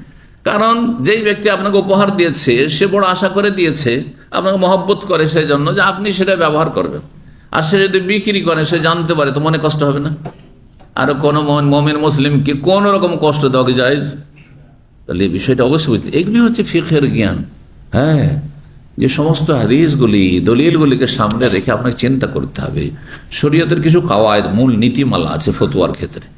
মূল নীতিমালার বাইরে আপনার কোনো হাদিসের ব্যাখ্যা করা যাবে না। হ্যাঁ, আপনি খেয়াল খুশি ব্যাখ্যা করে দিবেন, আপনি হাদিস বলে তর্জমা করে দিবেন, আর আপনি ইসলামের মৌলিক কায়দা কানুনের উল্টো পাল্টা কথাবার্তা বললেন, এটা চলবে না। কিন্তু সবসময় সব কিছু কাওয়ায়েদ আছে, নীতিমালা আছে। আমাদের কাছে নীতিমালা হচ্ছে যে কোনো কাউকে কষ্ট দেওয়া জায়েজ নয়, ঠিক কিনা? এখন আমাদের দেশের সমাজ আর প্রথা হচ্ছে যে আমাকে যদি কেউ উপহার দেয়, এটা দিল, এটাকে উপহার, আর তার সামনে যদি আমি বিক্রি করে দিই তো মোটেই এটা ভালো লাগবে না, খারাপ লাগবে এটা, সুতরাং এটা করা যাবে না।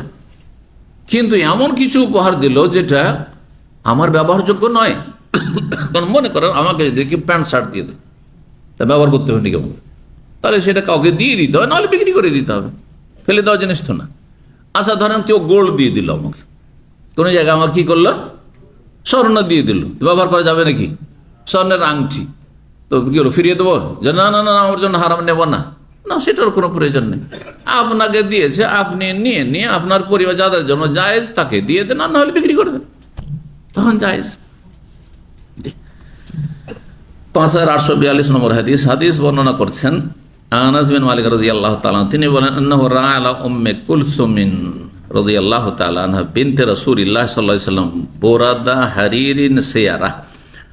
আনাস রাদিয়াল্লাহু তাআলা দেখেছেন নবী সাল্লাল্লাহু আলাইহি সাল্লামের কন্যা উম্মে কুলসুম রাদিয়াল্লাহু তাআলা আনহার গায়ে বা শরীরে বোরাদা হারির, রেশমের চাদর, রেশমি চাদর, যে চাদরের নাম সিরা ছিল সেই যুগে, সেই রেশমি চাদর পরিহিতা অবস্থায় দেখে বা পরিহিতা দেখেছেন। কাকে? নবী সাল্লাল্লাহু আলাইহি সাল্লামের কন্যাকে উম্মে কুলসুম। উম্মে কুলসুম নবী সাল্লাল্লাহু আলাইহি সাল্লামের দ্বিতীয় না তৃতীয় মেয়ে? হ্যাঁ, দ্বিতীয় বললেন না তৃতীয়? না, হ্যাঁ তৃতীয়, এটা ঠিক। নবী সাল্লাল্লাহু আলাইহি সাল্লাম জাইনাবের বিয়ে দিয়েছেন কার সাথে? বড় মেয়ের, হ্যাঁ দেখি, আবুল আস ইবনে রবি। জি, আবুল আস ইবনে রবি হচ্ছে খাদিজা রাদিয়াল্লাহু তাআলার বোনের ছেলে, মানে খালাতো ভাই বোনের বিয়ে হয়েছিল, মনে রাখবেন আত্মীয়তা। আবুল আস ইবনে রবি আর জাইনাব খালাতো ভাই বোন, খালাতো ভাই বোন। আর আরবদের মধ্যে নিকট আত্মীয় মাঝে বিয়ে শাদীর প্রচলনটা বেশি, এখনো চলে আসছে ওটাই। আর তারপরে দ্বিতীয় কন্যা কে ছিল? রোকাইয়া রাদিয়াল্লাহু তাআলা। জাইনাব তো বড় হয়ে গেল। রোকাইয়া, রোকাইয়ার বিয়ে দিয়েছেন কার সাথে? হ্যাঁ, ওসমান রাদিয়াল্লাহু তাআলার সাথে। তিনি যখন ইন্তেকাল করলেন, ইন্তেকালের পরে বিয়ে দিয়েছিলেন কাকে? উম্মে কুলসুমকে বিয়ে দিয়েছিলেন। জি, ফাতেমা রাদিয়াল্লাহু তাআলা বিয়ে আলী রাদিয়াল্লাহু তাআলার সাথে। জি, 31 নম্বর অধ্যায় বলছে বাবু মা কানান নবী সাল্লাল্লাহু আলাইহি ওয়াসাল্লাম ইয়াতাজাওয়াজু মিনাল লিবাস ওয়াল বস্তি। এই অধ্যায় হচ্ছে যে নবী সাল্লাল্লাহু আলাইহি ওয়াসাল্লাম যেসব পোশাক এবং বিছানা যথেষ্ট মনে করতেন, চলার মতো হইলেই হলো, চলার মতো হইল। আপনার পয়সা আছে সেই জন্য লক্ষ লক্ষ টাকা, কোটি কোটি টাকা দিয়ে আপনি আপনার ফার্নিচার, আপনার পোশাক, আর আপনার জুতো, আর আপনার যেসব প্রয়োজন রয়েছে সেগুলি পুরা করবেন। পয়সা আছে, আমি খরচ করছি, এইটা নেক মানুষের পরিচয় নয়। কিন্তু হ্যাঁ, আল্লাহওয়ালা মানুষের পরিচয় নয়। পয়সার জন্য মেলা ক্ষেত্র রয়েছে যেখানে আমার ব্যবহারের চাইতে অনেক বেশি জরুরি রয়েছে।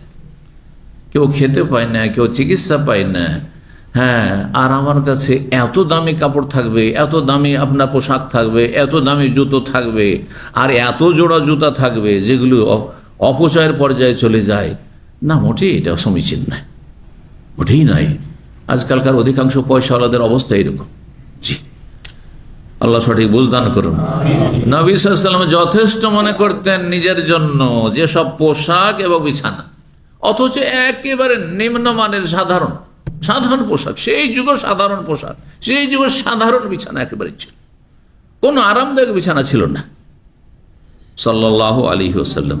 5843 নম্বর হাদিস বর্ণনা করছেন ইবনে আব্বাস রাদিয়াল্লাহু তাআলা আনহুমা, তিনি বলেন, লাবিস্তু সানাতান, আমি 1 বছর ধরে অপেক্ষা করছিলাম, ওয়া আনা উরিদু আন আসালা উমর, আমি এই দীর্ঘ 1 বছর ধরে আমি চাইছিলাম যে ওমর রাদিয়াল্লাহু তাআলা আনহুকে আমি জিজ্ঞেস করব সরাসরি। তখন ওমর রাদিয়াল্লাহু আমিরুল খলিফা ছিলেন, তার খেলাফত আমলের ঘটনা কি সম্পর্কে, আনিল মারআতাইন আল্লাতাইন তাযাহারাত আলা নবী সাল্লাল্লাহু আলাইহি ওয়াসাল্লাম, ওই 2 নারী সম্পর্কে যারা নবী সাল্লাল্লাহু আলাইহি ওয়াসাল্লাম সম্পর্কে জোটবদ্ধ হয়েছিলেন, যেই 2 জন নারী নবী সাল্লাল্লাহু আলাইহি ওয়াসাল্লামের বিপক্ষে অথবা নবী সাল্লাল্লাহু আলাইহি ওয়াসাল্লাম সম্পর্কে জোটবদ্ধ হয়েছিলেন, একজোট হয়েছিলেন, যার কথা সূরা তাহরিমে রয়েছে, ইন তাতুবা ইলাল্লাহি ফাকাদ সাগাত কুলুবুকুম ওয়া ইন তাযাহারা আলি ফা ইন্নাল্লাহু ওয়া মাওলাহু ওয়া জিবরিল ওয়া সালিহুল মুমিনিন ওয়া ইন তাযাহারা আলি।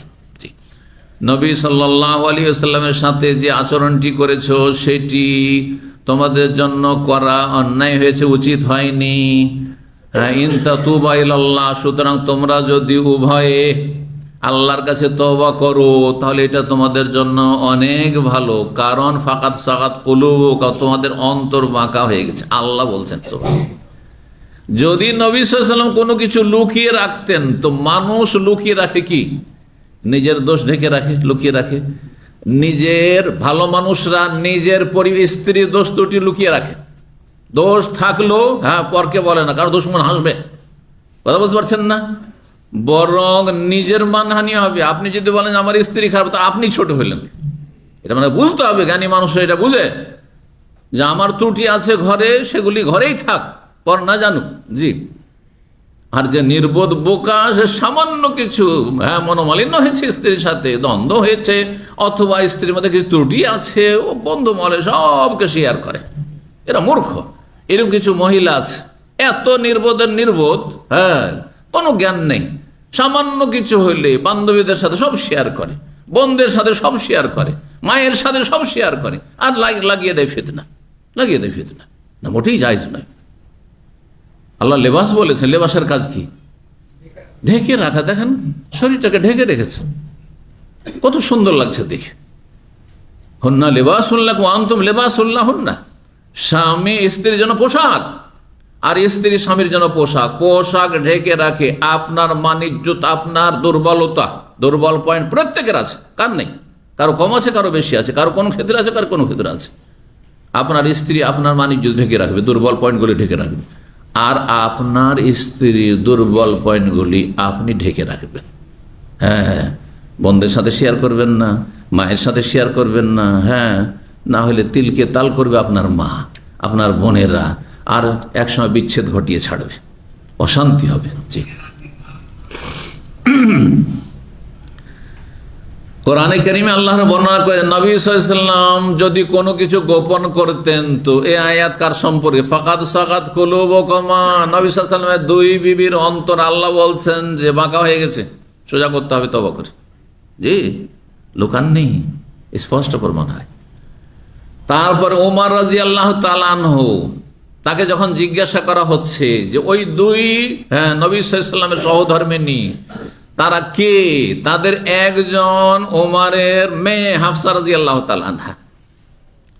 যদি ওমর রাদিয়াল্লাহু তাআলা আনহু কোনো কিছু লুকিয়ে রাখতেন, তো মেয়ের দুর্বল দিকটা লুকিয়ে রাখতেন, কিন্তু এখানে লুকিয়ে রাখেননি। কেন লুকিয়ে রাখেননি? নির্বোধ ছিলেন সেজন্য, না বুদ্ধিমান ছিলেন? জ্ঞানী ছিলেন। কিসের জন্য? কারণ এটা শরীয়তের বিষয়ে লুকিয়ে রাখার কোনো সুযোগ নেই। কিন্তু আপনার পারিবারিক বিষয়টা শরীয়তের বিষয় নয়।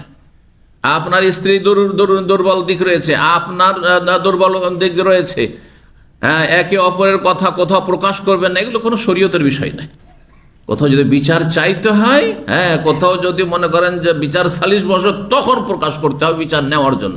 কিন্তু এমনি যেখানে সেখানে শেয়ার করা, এটা কোনো শরীয়ত নাই। কিন্তু ওমর রাদিয়াল্লাহু তাআলা যেখানে প্রকাশ করছেন, নবী সাল্লাল্লাহু আলাইহি ওয়াসাল্লাম এই আয়াত, হ্যাঁ, সাহাবায়ে কেরামদেরকে, হ্যাঁ, পড়িয়ে দিয়েছেন, লিখিয়ে দিয়েছেন, সূরা তাহরিমের অংশ। এগুলি হচ্ছে শরীয়তের বিষয়। জি, লুকিয়ে রাখলে কঠিন শাস্তি রয়েছে। শরীয়তের মাসলা মাসাইল যেটা জানা আছে, জানার পরও কেউ যদি গোপন রাখে, তার জন্য কঠিন শাস্তি রয়েছে। হ্যাঁ, আল্লাহ লানত রয়েছে, লানতকারী লানত রয়েছে। সূরা বাকারা রব্বুল আলামিন ইরশাদ করেছেন, ইন্নাল্লাযীনা ইয়াকতুমুনা মা আনজালনা মিনাল বায়্যিনাতি ওয়াল হুদা মিন বা'দি মা বায়্যানাহু লিন-নাসি ফিল কিতাব উলাইকা ইয়ালআনুহুমুল্লাহু ওয়া ইয়ালআনুহুমুল লাঈনুন। আল্লাহর নাজিলকৃত হুকুম আহকাম, কোরআন হোক আর হাদিস হোক, শরীয়তের মাসলা মাসাইল লুকিয়ে রাখা যাবে না। আপনার বিরুদ্ধে চলে যাক, আমার বিরুদ্ধে চলে যাক। হ্যাঁ, ধরেন আমি এমন একটা কাজ করছি যেটা আমি হারাম কাজ করছি, সেই মাসলা জিজ্ঞেস করেছেন। তখন আমি যদি চিন্তা করি যে যেহেতু আমি ভুক্তভোগী, আমি এই রোগে আক্রান্ত, কারণ ফতোয়া দিলে তো ফতোয়া আমার বিরুদ্ধে চলে যাবে, তখন ফতোয়া চেঞ্জ করা যাবে নাকি? হ্যাঁ, এটা মজার গল্প বলি আপনাদেরকে। আল্লামা নওয়াব সিদ্দিক হাসান খান ভূপালী রাহিমাহুল্লাহ তাআলা ভারতের বড় ইমাম ছিলেন, আহলে হাদিস আলেম, 500-র কাছাকাছি তার লিখনী রয়েছে, কিতাব রয়েছে আরবি, ফার্সি, উর্দু ভাষায়। তিনি নবাব ছিলেন ভোপালের, ভোপালি ওই জন্য বলা হয়। ভোপালের নবাব হয়েছিলেন তার স্ত্রীর সূত্রে। কখনো কখনো পুরুষ, হ্যাঁ, কি হয়, হ্যাঁ, বড়ত্ব লাভ করে, হ্যাঁ, সিনিয়র হয় স্ত্রীর ওসিলাতে, বুঝছেন না? সব সময় স্ত্রী সম্মানিত হয় বা মহিলা সম্মানিত হয় পুরুষের ওসিলাতে, এটা সবসময় হয় না, এর বিপরীতটাও হয়। তো নওয়াব সিদ্দিক হাসান খান ভূপালী রাহমাহুল্লাহ বংশগত একজন গরিব মানুষ ছিলেন। আলেমরা গরিবই থাকে সাধারণত, বিশেষ করে ভারত উপমহাদেশে। আর ইংরেজদের যুগ, তখন তো, হ্যাঁ, সবচেয়ে বেশি জুলুম অত্যাচার চলেছে মুসলিমদের ওপর আর মুসলিম ওলামায়ে কেরামদের ওপর। তো রাহমাহুল্লাহ, তো নওয়াব সিদ্দিক হাসান ভূপালী রাহমাহুল্লাহ কে প্রস্তাব দিলেন সেই নবাবের স্ত্রী, ভোপালের নবাবের স্ত্রী যখন বিধবা হয়ে গেলেন, তার স্বামী মারা গেল, তখন তিনি প্রস্তাব পাঠালেন যে আমি বিয়ে করলে এই যদি সিদ্দিক হাসান খান ভারতের সবচেয়ে বড় আলেম, হ্যাঁ, তিনি যদি আমাকে বিয়ে করেন তাহলে আমি বিয়ে করব। প্রস্তাব পাঠিয়ে দিলেন। তখন তিনি বিয়ে করলেন, কিন্তু নবাবের স্ত্রী তো পর্দা করা অভ্যস্ত না, ওই রকম পর্দা করা অভ্যস্ত না, আর তারপর বিলাসিতার জীবনযাপন করা অভ্যাস। তো জীবনীতে লেখা হয়েছে যে তার স্ত্রী যে, হ্যাঁ, নবাবের স্ত্রী ছিলেন, আগের স্বামী যে নবাব ছিল, বিয়ে করে নেওয়ার পরে যে তার যে স্বামী মারা গেছে, এখন আর কেউ নেই, তখন এই নবাবের পদটি কে পেয়ে গেলেন? হ্যাঁ, আল্লামা নওয়াব সিদ্দিক হাসান খান ভূপালী রাহিমাহুল্লাহ পেয়ে গেলেন। আলেম এদিকে বড় ইমাম, তার সাথে নবাব হয়ে গেলেন। জি, যেমন নবাব সিরাজউদ্দৌলা, ওই রকমই নবাব হয়ে গেলেন তিনি, ভোপালের নবাব। মধ্যপ্রদেশের রাজধানী হচ্ছে ভোপাল। তো কিন্তু বিলাসিতার জীবনযাপন করে অভ্যাস স্ত্রীর, একদিনে যদি কন্ট্রোল করতে চান, এটা হিকমা। আপনি বিয়ে করেছেন একটা খারাপ পরিবার, জাহিল, আপনি নিজে মূর্খ ছিলেন, তখন আপনি দিনী সার্কেলে আসেননি, অনেক ভাইরা কিন্তু ভুক্তভোগী, আর তারপরে নিজে বড় ধার্মিক হয়ে গেছে, ধার্মিক হওয়ার সাথে সাথে লাগাম কষে ধরছে স্ত্রীর। হ্যাঁ, অথচ, হ্যাঁ, বিলাসী পরিবারে বিয়ে করেছে, আর বেহায়া বেপর্দা পরিবারে বিয়ে করেছে। আপনি ছিলেন ওই রকমই স্ত্রী পছন্দ করতেন, আপনি হেদায়েত হয়েছেন, সাথে সাথে আপনার স্ত্রীকে হেদায়েত হইতে হবে। এটা কি সম্ভব? না, অধিকাংশ সময় সম্ভব নয়। খুব কমই এটা হয় যে আপনার সাথে সাথে একবারে চেঞ্জ হয়ে যাবে আপনার স্ত্রী। এই ঘটনা থেকে অনেক শিক্ষা রয়েছে। তো আল্লামা নওয়াব সিদ্দিক হাসান খান ভূপালী রাহিমাহুল্লাহ, তিনি প্রতিদিন, নবাব হলে কি হবে, নবাব হলে দেশের যেসব মানে দেশ শাসনের ক্ষেত্রে যেসব কার্যক্রম রয়েছে সেগুলি সকালবেলা সারতেন, আর বিকেলবেলা সন্ধ্যাবেলা তিনি হাদিসের দর্স তদরিস করতেন। ছাত্ররা, তারা বড় বড় ওলামারা তার কাছে লেখাপড়া করতেন। কিন্তু বিকেলবেলা সেই নবাবের স্ত্রী, মানে নওয়াব সিদ্দিক হাসান ভূপালীর নতুন স্ত্রী, তার অভ্যাস ছিল টাঙ্গাতে চড়ে তিনি গোটা শহরে ঘুরে বেড়াবেন। টাঙ্গা বুঝেন? কে বুঝে টাঙ্গা? ঘোড়ার গাড়ি, মাশাআল্লাহ। টাঙ্গা আমি বললাম এই জন্য, পরীক্ষা করার জন্য শব্দটি। হ্যাঁ, আমিও ঘোড়ার গাড়ি জানি, টমটম জানি। টমটম বুঝেন তো? মাশাআল্লাহ। হ্যাঁ, তো এই টাঙ্গায় চড়া অভ্যাস ছিল, আর ওই রকমই ঘোড়া, হ্যাঁ রাজকীয় ঘোড়া ছিল। ঘোড়ার গাড়িতে চড়ে গোটা শহর কি করবে? আচ্ছা, ঘোড়ার গাড়িতে চড়তে যে মজা লাগে এটা বুঝেন না? 2000 কোন সাল ছিল? 2005 সালে আমার ছেলে মেয়েদেরকে সৌদি আরব থেকে 2000 নিয়ে আসার পরে 2005 সালে নিয়ে গেলাম ওদেরকে। আর এইখানে সব বাচ্চাদের জন্ম হয়েছে, দেশের তো গ্রামও দেখেনি। যখন গ্রাম অঞ্চল দেখছে আর ঘাস আর জঙ্গল, বলছে আব্বু মাজরা মাজরা মাজরা, সব মাজরা। বলছে আমাদের দেশটা গোটাটাই মাজরা, বুঝতে পারছেন? আচ্ছা, গিয়েছি তো আমাদের ওখান থেকে বাস স্ট্যান্ড আসতে 3 কিলোমিটার জায়গা টমটম, আর না হয় রিক্সা, টমটম না হয় রিক্সা, আর না হলে ওই ট্যাক্সি আপনার রিজার্ভ করতে হবে। তো ট্যাক্সির প্রচলনটা খুব কম ছিল, টমটম আর তখনকার যে টমটম উঠেই গেছে, কিন্তু এখন একেবারে নেই।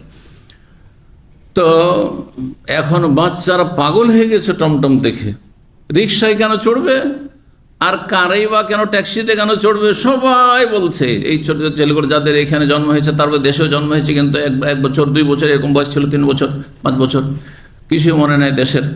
নিয়ে গেছি, সব টমটম, সবসময় ওদের জন্য টমটম রিজার্ভ করতে হয়। আর টমটমে চড়ার পরে বসে থাকবে স্থির হয়ে, কেন? ঘোড়ার গায়ে হাত দিবে আর ঘোড়াটাকে আদর করছে আর এগুলো করবে। কি যে মজা! তো এই মজা একজন এক একটা কাজে মজা।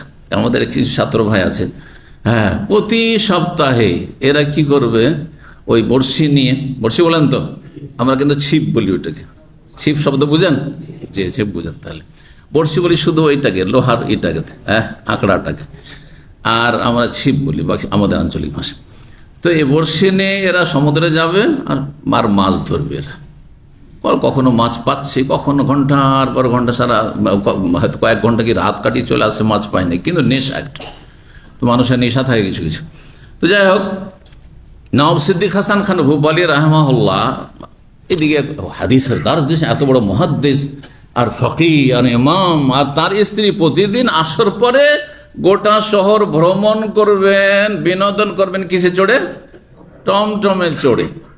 একদিন এক ছাত্র জিজ্ঞাসা করছে, হাদিস এসেছে দাইয়ুসের হাদিস, কি এসছে? হাদিসে দাইয়ুসের হাদিস। তখন ছাত্র জিজ্ঞাসা করছে যে ওস্তাদ, দাইয়ুস কাকে বলে? তখন ওস্তাদ বলছেন, ইমাম রাহিমাহুল্লাহ তাআলা, তিনি বলছেন যদি দাইয়ুস যদি বাস্তবে দেখতে হয় ওর ব্যাখ্যা, তাহলে হচ্ছে আমি। দাইয়ুস যদি বাস্তবে দেখতে হয় তো কে? আমি হচ্ছে সে দাইয়ুস।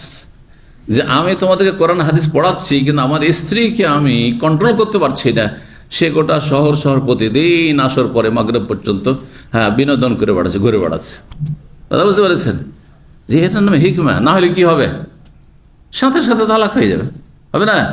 আপনি কি চান যে আপনার স্ত্রী তালাক হয়ে যাক আর ছেলে মেয়েগুলো বিচ্ছিন্ন হয়ে যাক? না, এটা হাকিমের কাজ নয়, এটা প্রজ্ঞাবান জ্ঞানী মানুষের কাজ নয়। আপনি যেই পরিবেশে আছেন সেখান থেকে আস্তে আস্তে লাগামটাকে টেনে ধরে, আস্তে ধীরে আদর স্নেহ করে, আর বড়ই হেকমতের সাথে। আল্লাহ তৌফিক দান করুন। তো যাই হোক,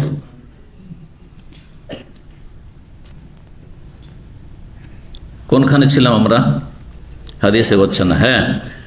তো ওমর রাদিয়াল্লাহু তাআলা আনহুকে ইবনে আব্বাস জিজ্ঞাসা করার সুযোগ পেয়েছেন, বলছেন আমি চাইছিলাম, দীর্ঘ 1 বছর ধরে সুযোগে ছিলাম, কিন্তু খলিফার কাছে পৌঁছিতে পারছি না।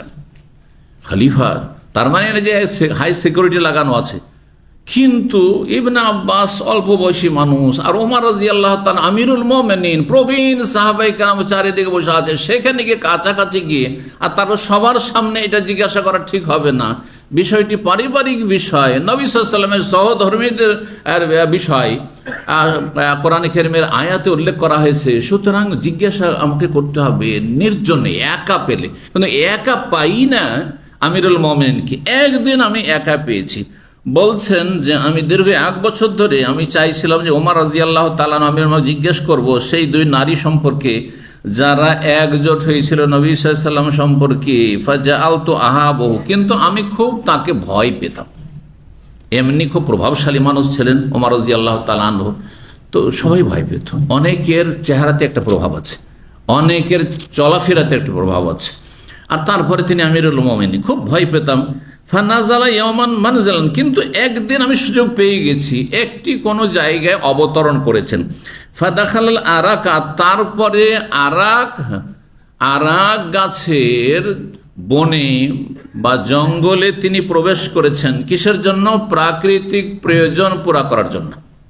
তখনকার যুগে কোনো জায়গায় সফরে থাকলে বা এখনো যদি আপনি মরুভূমিতে কোথাও থাকেন আর শৌচকার্যের প্রয়োজন হয়, বাথরুম নাই, পেট্রোল পাম্প নামলে তো নাই বাথরুম পাচ্ছেন, বাথরুম নাই তো কি করবেন? জঙ্গল খুঁজতে হবে। হ্যাঁ, জঙ্গল না থাকলে কোনো পাহাড়ের আরব দেশে, কিন্তু আমাদের দেশে তো আছে, বন জঙ্গল আছে, তো বন জঙ্গলে চোখের আড়ালে চলে গেলি হলো। তো আরাক এক ধরনের গাছ, সেই গাছের আড়ালে চলে গেলেন, প্রবেশ করলেন। ফালাম্মা খারা, সেখান থেকে বেরিয়ে আসলেন শৌচ কার্য সম্পন্ন করে। সাল তো, তখন তাকে জিজ্ঞাসা করলাম একা পেয়ে। ফাকালা, যে এই দুই নারী কে তারা, যাদের সম্পর্কে আল্লাহ বলেছেন যে তোমরা যদি আল্লাহর কাছে তওবা করো তো এটা তোমাদের জন্য ভালো, কারণ তোমাদের অন্তর বাঁকা হয়ে গেছে। ওয়াইন তাজাহারা আলাইহি, আর যদি তোমরা এইরকম জোটবদ্ধ হয়ে থাকো নবী সাল্লাল্লাহু আলাইহি সাল্লামের ব্যাপারে, তাহলে ফাইন্নাল্লাহু মাওলা, তোমরা যদি তার বিরুদ্ধে একজোট হয়ে যাও তা আল্লাহ তার মালিক, অভিভাবক। হ্যাঁ, ও জিবরাইল আলাইহিস সালাম তার অভিভাবক, তার সঙ্গী, তার সহযোগী। ও সালেহুল মুমিনিন, ভালো মানুষরাও আছেন, নেক মুমিন সাহাবায়ে কেরাম নবী সাল্লাল্লাহু আলাইহি ওয়াসাল্লামের সাথে আছেন, তো তাতে কোনো ক্ষতি হবে না। ঘটনা কি ছিল? প্রেক্ষাপট না জানলে হাদিসটি বুঝতে পারবেন না। জানা আছে?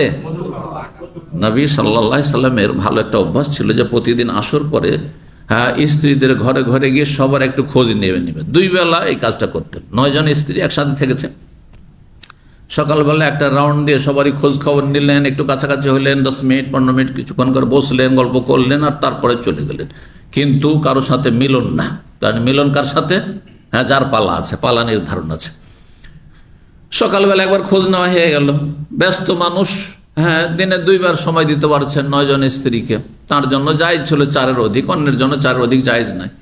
আর তারপরে আসর নামাজ পড়ে আবার একটা চক্কর দিতেন, আর প্রত্যেক ঘরে যেতেন, কেউ কিছু খেতে দিলে খেলেন, পান করতে দিলে পান করলেন, আর না হলে একটু কথাবার্তা বললেন, কে সুখে আছে দুঃখে আছে, কি কি অবস্থায় আছে জানিলেন। আর তারপরে সন্ধ্যায় লেগে আসলো, মাগরিব হলো, যার পালা তার ঘরে তিনি চলে গেলেন। এটি ছিল নবী সাল্লাল্লাহু আলাইহি ওয়াসাল্লাম অভ্যাস।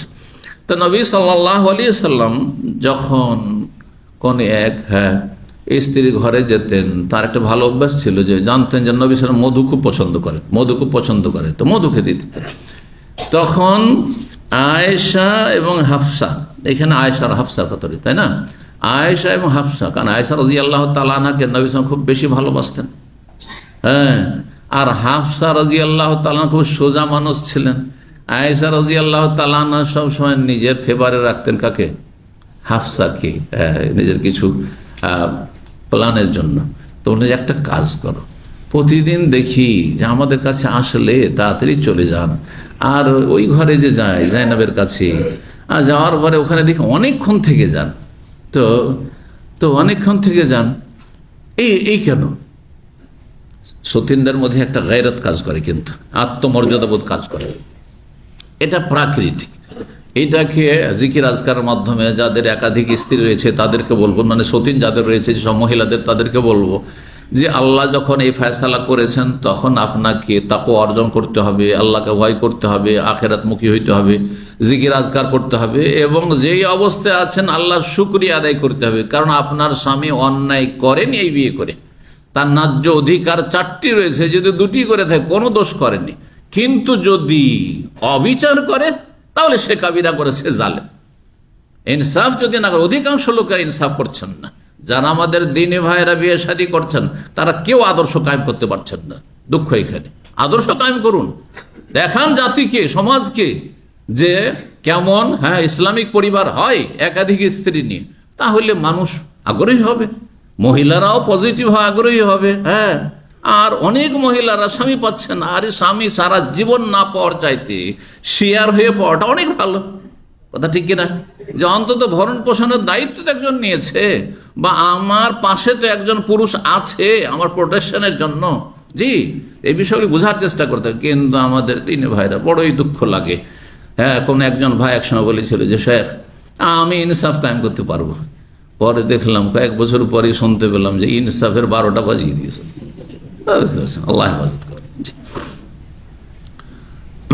তখন আমি নিজেকে তুচ্ছ মনে করেছিলাম তার ইমানের কাছে, যে বাপ রে বাপ, ইনসাফ করতে পারে ভাবছে, আর আমরা হিমশিম খাচ্ছি। বুঝতে পারছেন? তো দেখেন, এক সময় ছিল আমরা যখন ছোট ছিলাম, হ্যাঁ, একবার দুবার ভাত কোন রকমের ভাত, ডাল ভাত দিয়ে দিলে কাজ হয়ে যেত। হ্যাঁ, পকেটে একটা পয়সা মহিলাদের স্ত্রীদের দেওয়া লাগতো না। হ্যাঁ, পকেট খরচ কিচ্ছু দেওয়া লাগতো না, শুধু খাওয়া দাওয়া দিয়ে দেন। আর একটা কোন রকমের খড়ের ঘর অথবা টালির ঘর, মাটির ঘর, একটা টিনের ঘর হয়ে গেল। কিন্তু এখন চলবে কত ডিমান্ড। হ্যাঁ, তো সুতরাং অবস্থা বুঝে ব্যবস্থা করবেন। বলছেন, কি বলছিলাম, হ্যাঁ, মধু খেতে গিয়ে একটু দেরি হয়ে যেত। তো আয়েশা রাদিয়াল্লাহু তাআলা হাফসা যুক্তি করলেন, এই যে জোট বাঁধা, একজোট হলেন যে নবী সাল্লাল্লাহু আলাইহি ওয়াসাল্লাম যখন আসবে তখন তুমিও বলবে একই কথা আর আমিও বলবো একই কথা, যে আপনি মনে হয় মাগাফির খেয়েছেন। আর মাগাফির এমন একটা ফল যেটাতে গন্ধ আছে, মুখে গন্ধ হয়। আর নবী সাল্লাল্লাহু আলাইহি ওয়াসাল্লাম গন্ধ পছন্দ করতেন না। যখনই বলবো গন্ধের কথা তখন আর সেখানে গিয়ে মধুও খাবেন না, আর দেরিও হবে না, তাড়াতাড়ি তাহলে আমাদের কাছে চলে আসবে। বুঝছেন না? জি হ্যাঁ, এই যে যুক্তি করে নবী সাল্লাল্লাহু আলাইহি ওয়াসাল্লামকে মধু থেকে বঞ্চিত রাখা, এটা তাদের জন্য উচিত হয়েছে কি? এই জন্য আল্লাহ বলছেন এই কাজটা তোমার ভালো হয়নি, ফাকাত সাকাত কুলুবুকুম, তোমার অন্তরটা বাঁকা হয়ে গেছে। হ্যাঁ, অন্তর বাঁকা হয়েছে, তওবা করো। জি, মানুষের ভুল হইতে পারে, তাহলে মানুষের ভুল, আর বড়দের ছোট ভুলও বড় ভুল। এ কথাটা জানেন না? বড়র ছোট ভুলও বড় ভুল মনে করে মানুষ। সাধারণ মানুষ বড় বড় ভুল করছে, তারপরে কিছুই না, ও কালো কাপড়ের মতো। কালো রঙের কাপড়ে কত যে ময়লা লেগে আছে, 3-4 সপ্তাহ সাফ করেননি, তাও পরিয়ে আছেন, কিচ্ছু বোঝা যাচ্ছে না আপনাদের রঙিন কাপড়গুলি। কিন্তু সাদা কাপড় আজকে পরে এসছেন, আর একটু চা পড়েছে ওতে, আর পরা যাবে, ফেলো, দেখো, ঠিক কিনা? ঠিক ওই রকম ভালো মানুষ। তো বলছেন যে যখন জিজ্ঞাসা করলাম সাথে সাথে বলে দিন ওমর যে আয়েশা এবং হাফসা, আয়েশা আর হাফসা এই দুজন, মানে আমার মেয়ে হাফসা। হ্যাঁ, না মানহানি নাই, সত্য কথা বলতে হবে, শরীয়তের ব্যাপার। জিজ্ঞাসা করেছেন কোরআনের আয়াতের তফসির, ইনতাতু বা দ্বিবচন রয়েছে, তো দুই মহিলা কে? হ্যাঁ, দুইজন নবী সাল্লাল্লাহু আলাইহি ওয়াসাল্লামের সহধর্মিনী কে? একজন হাফসা আমার মেয়ে আর একজন আবু বকরের মেয়ে। সুম্মা কালা, তারপরে বললেন, ঘটনা এখন বিস্তারিত বলছেন কে? ওমর রাদিয়াল্লাহু বলছেন, কন্যা ফিল জাহিলিয়া, আমরা জাহিলি যুগে না নাউদ্দুন নিসা শাইয়ান, নারীদেরকে কোনো মূল্যায়ন করতাম না। তাহলে ইসলামের পূর্বে নারীদের 1 পয়সা মূল্য ছিল না। আরব সমাজে, মক্কা সমাজে কোনো মূল্য ছিল না। তাদেরকে পণ্যের মধ্যে মনে করা হইত, ভোগের সামগ্রী মনে করা হইত। জি, এখনো হিন্দুদের আর অন্য ধর্মে যেসব অবস্থা রয়েছে নারীদের, আপনি অবাক হবেন যে নারীদের কোনো মূল্যায়ন নেই সেখানে। চিন্তা করুন, একটা জীবিত নারী, তার স্বামী মারা গেছে, সেই জন্য জীবন্ত তাকে সতীদাহে গিয়ে জ্বলে যেতে হবে, এটা নারীর মূল্যায়ন হইল? তার বেঁচে থাকার অধিকার নেই? আশ্চর্য কথা। এটি হচ্ছে আসলে হিন্দু ধর্ম, সতীদাহ। সে সতীদাহ প্রথা তো এই তো 100-200 বছর আগে উঠিয়ে দিয়েছে রাজা রামমোহন রায়, না হলে এটাই তাদের ধর্ম। কিন্তু ইসলাম কিভাবে সম্মানিত করেছে, আপনার যতটা নেকি আমার ততটা নেকি। হ্যাঁ, আপনার যতটা নেকি একজন মহিলা ততটা নেকি ইবাদতবন্দি করে, কথা ঠিক কিনা? তারপরে শুধু তাই নয়, তারা যে প্রতি মাসে 1 সপ্তাহ 10 দিন সালাত থেকে বঞ্চিত থাকে, নামাজ না পড়েও তারা নামাজের নেকি পাবে, কারণ তারা ইচ্ছা করে তো নামাজ ছাড়ছে না। কারণ সেই হাদিসের আওতাভুক্ত হবে না তাদের এই মাসলা, তাদের এই অবস্থা, যে কারো যদি ভালো কাজের নেক কাজের অভ্যাস থাকে, আর সে এজামারেজাল আবদু আও সাফারা, কোনো বান্দা বান্দি যদি অসুস্থ হয়ে যায় অথবা সফরে চলে যায়, যার ফলে কিছু ইবাদত বন্দেগী করতে না পারে, অপারগ হয়ে যায়, কোতেবালাহু মা কান ইয়ামালহু সাহিহাম মুকিমা, সুস্থ অবস্থায়, মুকিম অবস্থায়, ভালো অবস্থায় যে আমলগুলি করতো সবগুলির নেকি লেখা হবে। তাহলে নামাজ না পড়ে তো নামাজ নেকি পাচ্ছে। আর আপনার আমার তো উপায় নেই, সারা জীবন নামাজ পড়ে যেতে হবে, ঠিক কিনা? সারা জীবন আপনাকে রমজানের রোজা রেখে যেতে হবে। তাদের রোজা কাজা অন্য সময় রেখে নিও, অন্য সময় রাখার ক্ষেত্রে বড়দিনের রোজা, বড়দিনের রোজা, গরমের রোজা, কষ্টের রোজা তুমি পৌষ মাঘ মাসে রেখে নিও, অসুবিধা নেই, কোনো অসুবিধা নেই। চিন্তা করুন তো আমরা জাহিলি যুগে নারীদেরকে কিছুই মূল্যায়ন করতাম না। ফালাম্মা জাল ইসলাম, যখন ইসলাম আসলো, ওয়াজাকারাহুন্নাল্লাহ, আল্লাহ নারীদের কথা স্বয়ং কোরআনে কারিমে বর্ণনা করলেন, রাআইনা লাহুন্না বিযালিকা আলাইনা হাক্কান, তখন আমরা চিন্তা করলাম যে তাদেরও অধিকার আমাদের উপর আছে। কে বলছেন? উমর বলছেন, মিন গায়রি আন নুদখিলাহুন্না ফি শাইইন মিন উমুরিনা, কিন্তু আমাদের কোনো বিষয়ে তাদের হস্তক্ষেপ করার আমরা কোনো সুযোগ দিতাম না, মানে তাদের মতামত নিতাম না, তাদের পরামর্শ নিতাম না, তাদের সিদ্ধান্তের কোনো মূল্যায়ন করতাম না যে তারা পরামর্শ দেবে, তাদের আরে স্ত্রী কিসের পরামর্শ নেব, নিজেই সিদ্ধান্ত নেব। আমরা নারীদের মূল্যায়ন আমরা একেবারে করতাম না। ওয়াকানা বাইনা ওয়া বাইনা ইমরাতি কালামুন, একদিন হইল কি, প্রথম অবস্থা ছিল, তো বলছেন যে একদিন আমার স্ত্রীর সাথে আমার কিছু কি হচ্ছে, তর্ক বিতর্ক হচ্ছে, বাক বিতণ্ডা হচ্ছে। ফাগলাজাতলি, এই বাক বিতণ্ডাই আমার স্ত্রী আমাকে কঠোর ভাষায় সম্বোধন করলো, শক্ত ভাষা প্রয়োগ করলো। আরে এত শক্ত ভাষায় আমার সাথে কথা বলছে ওমরের সামনে, ওমরের স্ত্রী, সেটা কি মেনে নেওয়া সম্ভব? তো বলছেন ফাকুলতুল্লাহা, তখন তাকে বললাম, ওয়াইন্নাকে লাহুনাকি, তোমার কি মূল্যায়ন, তোমার কি মূল্য ছিল, আজকে একটু ইসলামে মূল্যায়ন হয়েছে আর তুমি আমাকে এই কঠোর ভাষা ব্যবহার করছো, আমার ক্ষেত্রে আমার সাথে কঠোর আচরণ করছো। তাহলে তখন ওমরের স্ত্রী বলছেন, তাকুলু হাজালি, আপনি আমাকে বলছেন যে তোমার কোনো মূল্য নেই, আমি একটু শক্ত ভাষা আপনাকে বলেছি, হ্যাঁ আপনার কথার পরিপ্রেক্ষিতে বা জবাবে, সেজন্য এইভাবে কথা বলছেন আপনি। ওয়াবনা তোকা তুজি রাসূলুল্লাহ, আপনি নিজের মেয়ের খবর নেন, হ্যাঁ আপনার কন্যার খবর নেন, হাফসার খবর নেন, আপনার মেয়ে রাসূলুল্লাহ সাল্লাল্লাহু আলাইহি ওয়াসাল্লামকে কষ্ট দিয়ে থাকে, তাও তো নবী সাল্লাল্লাহু আলাইহি ওয়াসাল্লাম কিছু বলেন না, আর আপনি সামান্য এতে একবার রেগে ফায়ার হয়ে যাচ্ছেন, বুঝতে পারছেন না? জি,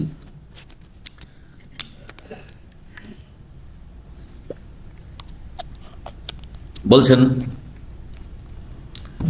যে আপনার মেয়ে রাসূলুল্লাহ সাল্লাল্লাহু আলাইহি ওয়াসাল্লামকে কষ্ট দিয়ে থাকে। ফাতে তো হাফসা, শোনার পরে ওমর রাদিয়াল্লাহু আনহু মাথা খারাপ হয়েছে, আরে আমার মেয়ে রাসূলুল্লাহ কষ্ট দেয়, আর কোন রকম করে তো আমি নবী সাল্লাল্লাহু আলাইহি ওয়াসাল্লামকে মেয়ে দিতে পেরে তো আমি ধন্য হয়েছি। কারণ ওমর রাদিয়াল্লাহু তাআলা আনহু স্বপ্ন ছিল যে আলীও জামাই হয়ে গেল, ওসমানও জামাই হয়ে গেল, আবু বকর শ্বশুর হয়ে গেল, আমি কিছুই হতে পারলাম না, আমি না শ্বশুর হইতে পারলাম না, জামাই হইতে পারলাম না, নবী সাল্লাল্লাহু আলাইহি ওয়াসাল্লামের সাথে একটা আত্মীয়তা হইল না, হ্যাঁ আমি এত হতভাগা। এই জন্য যখনই হাফসা বিধবা হইলেন স্বপ্ন ছিল, কিন্তু আমার মেয়ে এক তো বিধবা, খানিকটা বয়স হয়েছে, তারপরে এত সুন্দরীও না, আয়েশার মতো, আবু বকরের মেয়ের মতো যে বিয়ে করবেন, তো তার কল্পনা ছিল না যে নবী সাল্লাল্লাহু আলাইহি ওয়াসাল্লাম পেগাম দিবেন, কিন্তু আল্লাহ রাব্বুল আলামিন তার মনের আশা পূরণ করেছেন। এই জন্য সবসময় তিনি খুব সতর্ক সজাগ থাকতেন, আর মেয়েকে সবসময় উপদেশ দিতেন যে দেখো তুমি আয়েশার সাথে পাল্লা দিতে যেও না, খবরদার, আয়েশা আবু বকরের মেয়ে, আবু বকর আমার চাইতে যে শ্রেষ্ঠ প্রিয় নবী সাল্লাল্লাহু আলাইহি ওয়াসাল্লামের কাছে, এবং আয়েশা সুন্দরী, আয়েশা কুমারী, তুমি বিধবা, তুমি অত সুন্দরী না, তুমি বয়সিকা, সবসময় চিন্তা করবে এগুলো, এইভাবে বলতেন। কিন্তু যখন শুনেছেন যে আমার মেয়ে কষ্ট দেয় রাসূলুল্লাহ সাল্লাল্লাহু আলাইহি ওয়াসাল্লামকে, হ্যাঁ আজকাল যদি আপনাদেরকে কষ্ট দেয় তো তালাকের চিন্তা করা শুরু করে দিবেন, তাই না? না না না না, কষ্ট হইতে পারে, এক জায়গায় থাকলে কখনো এটা হইতে পারে, কড়া কথা হইতে পারে, তখন আপনাকে বরদাস্ত করতে হবে। যেমন আপনার কড়া কথা, শক্ত কথা বরদাস্ত করছে অনেক সময়, তো মাঝে মধ্যে তো একটু বরদাস্ত করে স্ত্রীর কথা। তো বলছেন যে আমি হাফসার কাছে সাথে সাথে আসলাম, ফাকুল তোলা এসে বললাম, ইন্নী ওয়াহাজিরুকে, আমি তোমাকে সাবধান করছি, আনতা আসিল্লাহ ওয়া রাসূলা, তুমি আল্লাহ রসুলের বিরুদ্ধাচরণ নাফরমানি করবে না। জি, ওয়া তাকাদ্দামতু ইলাইহা ফি আযাহু, আর তার কাছে আমি আসলাম এই কষ্টের বিষয়ে। ফাতাইতু উম্মে সালমা, আর তাকে বললাম যে তোমরা এইভাবে কষ্ট দিবে না কেউ কাউকে। ফাতাইতু উম্মে সালমা, উম্মে সালমা রাদিয়াল্লাহু তাআলা, তারপরে আসলাম। ফাকুলতু লাহা, তাকে জিজ্ঞেস করলাম। ফাকালাত আযাব মিনকা ইয়া ওমর, নবী সাল্লাল্লাহু আলাইহি ওয়াসাল্লামের আর এক স্ত্রী উম্মে সালমার কাছে এসে বলছেন যে তোমরা, আপনারা নাকি নবী সাল্লাল্লাহু আলাইহি ওয়াসাল্লামকে কষ্ট দিয়ে থাকেন, এটা কেমন কথা হলো? তো তখন উম্মে সালমা বলছেন যে হে ওমর, তোমার উপর আমি অবাক হচ্ছি, কাদ দাখালতা ফি ওমরে, না আমাদের সমস্ত বিষয় তুমি হস্তক্ষেপ করতে আসো, এটা কেমন কথা হলো? আমাদের পারিবারিক বিষয়, স্বামী স্ত্রীর বিষয় দাম্পত্য জীবনে তুমি কেন হস্তক্ষেপ করতে আসো? আমরা কি করি না করি স্বামীর সাথে, এটা আমাদের ব্যাপার। ফালাম ইয়াবকা ইল্লা আন তাদখুলা বাইনা রাসূলিল্লাহি সাল্লাল্লাহু আলাইহি ওয়া আজওয়াজিহি, সব বিষয় হস্তক্ষেপ করতে করতে তুমি এখন রাসূলুল্লাহ সাল্লাল্লাহু আলাইহি ওয়াসাল্লাম এবং তার সহধর্মিণীদের বিষয় তুমি হস্তক্ষেপ করা শুরু করলে। হ্যাঁ, আমাদের পারিবারিক বিষয়ে। ফারাদ্দাদাত, আর এইভাবে প্রত্যাখ্যান করলেন উম্মে সালেমা কার কথাকে? হ্যাঁ, ওমর, যে তোমার এটা উচিত হয় না যে আমাদের পারিবারিক বিষয়ে তুমি হস্তক্ষেপ করতে আসো, তাল গলে তো আসছো। ওয়াকান রাজুল মিন আনসার, বলছেন আনসারি একজন ছিল, অন্য রিওয়ায়াতে রয়েছে আমার প্রতিবেশী। ওমর রাদিয়াল্লাহু আনহু বাড়ি মসজিদ নববী থেকে একটু দূরে ছিল, মসজিদ নবীর সাথে নবী সাল্লাল্লাহু আলাইহি ওয়াসাল্লাম থাকতেন, কক্ষগুলি ওখানে, আর ওমরের বাড়ি একটু দূরে ছিল। তো বলছেন যে আনসারি একজন আমার প্রতিবেশী ছিল, আমরা প্রতিদিন ব্যস্ততার কারণে আসতে পারতাম না নবী সাল্লাল্লাহু আলাইহি ওয়াসাল্লামের কাছে, দর্শে আসতে পারতাম না। একদিন ওই আনসারি প্রতিবেশী আসতেন, যেদিন উনি আসতেন যা শুনলেন কোরআন হাদিসের কথা নবী সাল্লাল্লাহু আলাইহি ওয়াসাল্লামের কাছে সব নিয়ে গিয়ে আমাকে রাত্রে বয়ান করে যে আজকে এই এলেমগুলি শিখে আসলাম। তখন রেকর্ডিং ছিল না যে অডিও ভিডিও রেকর্ড করে গিয়ে স্ত্রীকে পাঠিয়ে, স্ত্রী এখানে নেই, ভাই বেরাদর নেই, তাদেরকে পাঠিয়ে বিভিন্ন গ্রুপে পাঠিয়ে দিচ্ছেন। এটা এই হাদিস থেকে এই সুন্নত নিতে পারে। তখন যে রেকর্ডিং থাকলে এটার প্রয়োজন হইতো না, কথা ঠিক কিনা? যা শিখলাম গিয়ে, যা শিখতো আনসারি রাতে এসে আমাকে বয়ান করে দিত।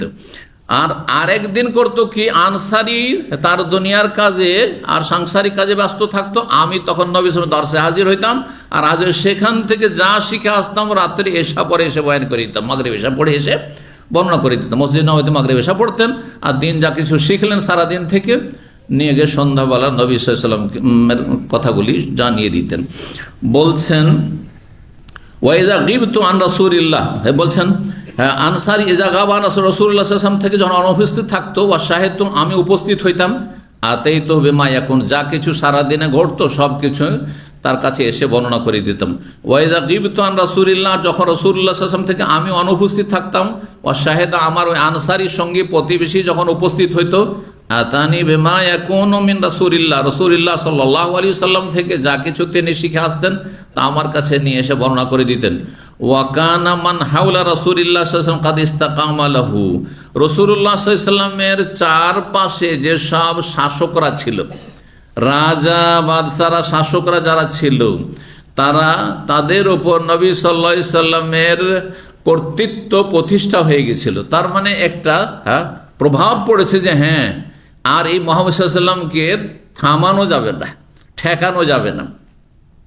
ফালাম ইয়াবকা ইল্লা মালিক ও গাসসান বিশাম, শুধু একটি বড় শত্রু থেকে গিয়েছিল শাম দেশের গাসসান নামক একজন প্রভাবশালী শাসক। সে সবসময় হুমকি ধামকি দিত যে মদিনার উপর আক্রমণ করব, মদিনার উপর হানা দেব, আক্রমণ করব, সরাসরি গিয়ে মদিনায় আক্রমণ করব। তো এই হুমকি ধামকি ছিল যেহেতু, আর এই খবর ছিল নবী সাল্লাল্লাহু আলাইহি ওয়াসাল্লাম, ওমর রাদিয়াল্লাহু তাআলা আনহু সবাইকে, কন্যা নাখাফা ইয়াতিয়ানা, ওমর বলছেন আমাদের এই আশঙ্কাটা ছিল যে কখন শাম দেশের এই জালেম প্রভাবশালী রাজা গাসসান এসে মদিনায় হামলা না করে দেয়। ফামা শাওরতু ইল্লা বিল আনসারি, হঠাৎ করে এসা পরে রাতের অন্ধকারে আমার বাড়িতে এসে নক করছেন, অন্য রিওয়ায়াতে রয়েছে দরজায় এসে নক করছেন খুব জোরে এই আনসারি সাহাবী, আর এসে বলছে ইন্নাহু কাদ হাদাসা আমরুন, আজকে একটা বড় ঘটনা ঘটে গেছে, বড় ঘটনা ঘটে গেছে। তখন ওমর তো ভয় পেয়ে গেছেন, বড় ঘটনা মানে ভাবছেন যে মদিনার উপর গাসসান কাফের রাজার আক্রমণ হয়ে গেছে সেনাবাহিনী নিয়ে। কুলতু লাহু, তখন তাকে বললাম আমা হুয়া, কি হয়েছে? আজ আল গাসসানি, এ গাসসানি রাজা কি চলে এসেছে আক্রমণ করতে নাকি? কাল আযম মিন যালিকা, না না, এর চাইতে বড় ঘটনা ঘটেছে, এর চাইতে বড় ঘটনা, মারাত্মক ঘটনা ঘটে গেছে। কি বলছে? তাল্লাকা রাসূলুল্লাহ নেসাহু, রাসূলুল্লাহ সাল্লাল্লাহু আলাইহি ওয়াসাল্লাম তার স্ত্রীদেরকে তালাক দিয়ে দিয়েছেন।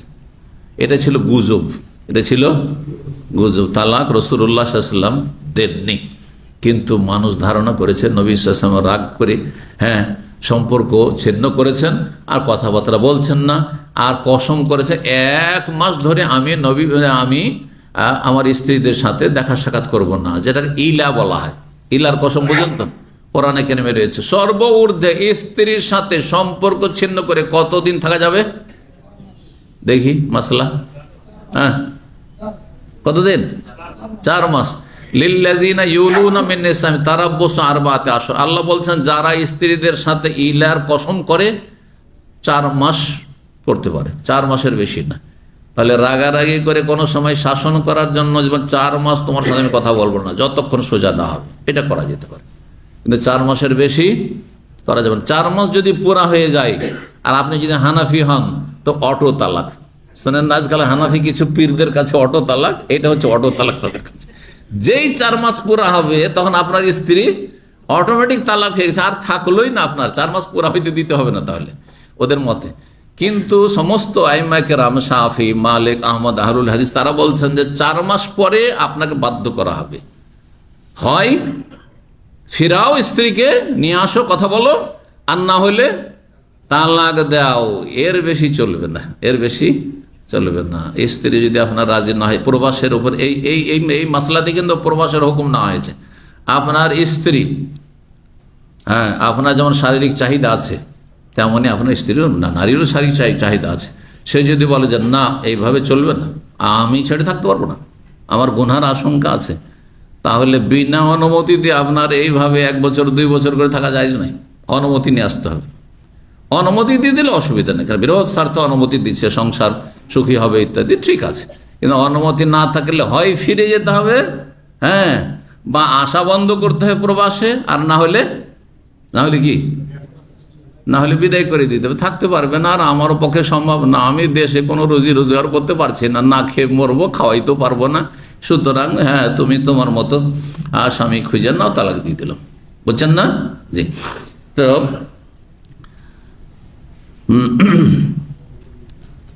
হাদিসটা লম্বা হয়ে যাচ্ছে আর আমাদের সময় বেশ এগিয়ে চলে গেছে, তো তাড়াতাড়ি করে হাদিসের তর্জমাটা শেষ করি, কাছে গেছে অবশ্য।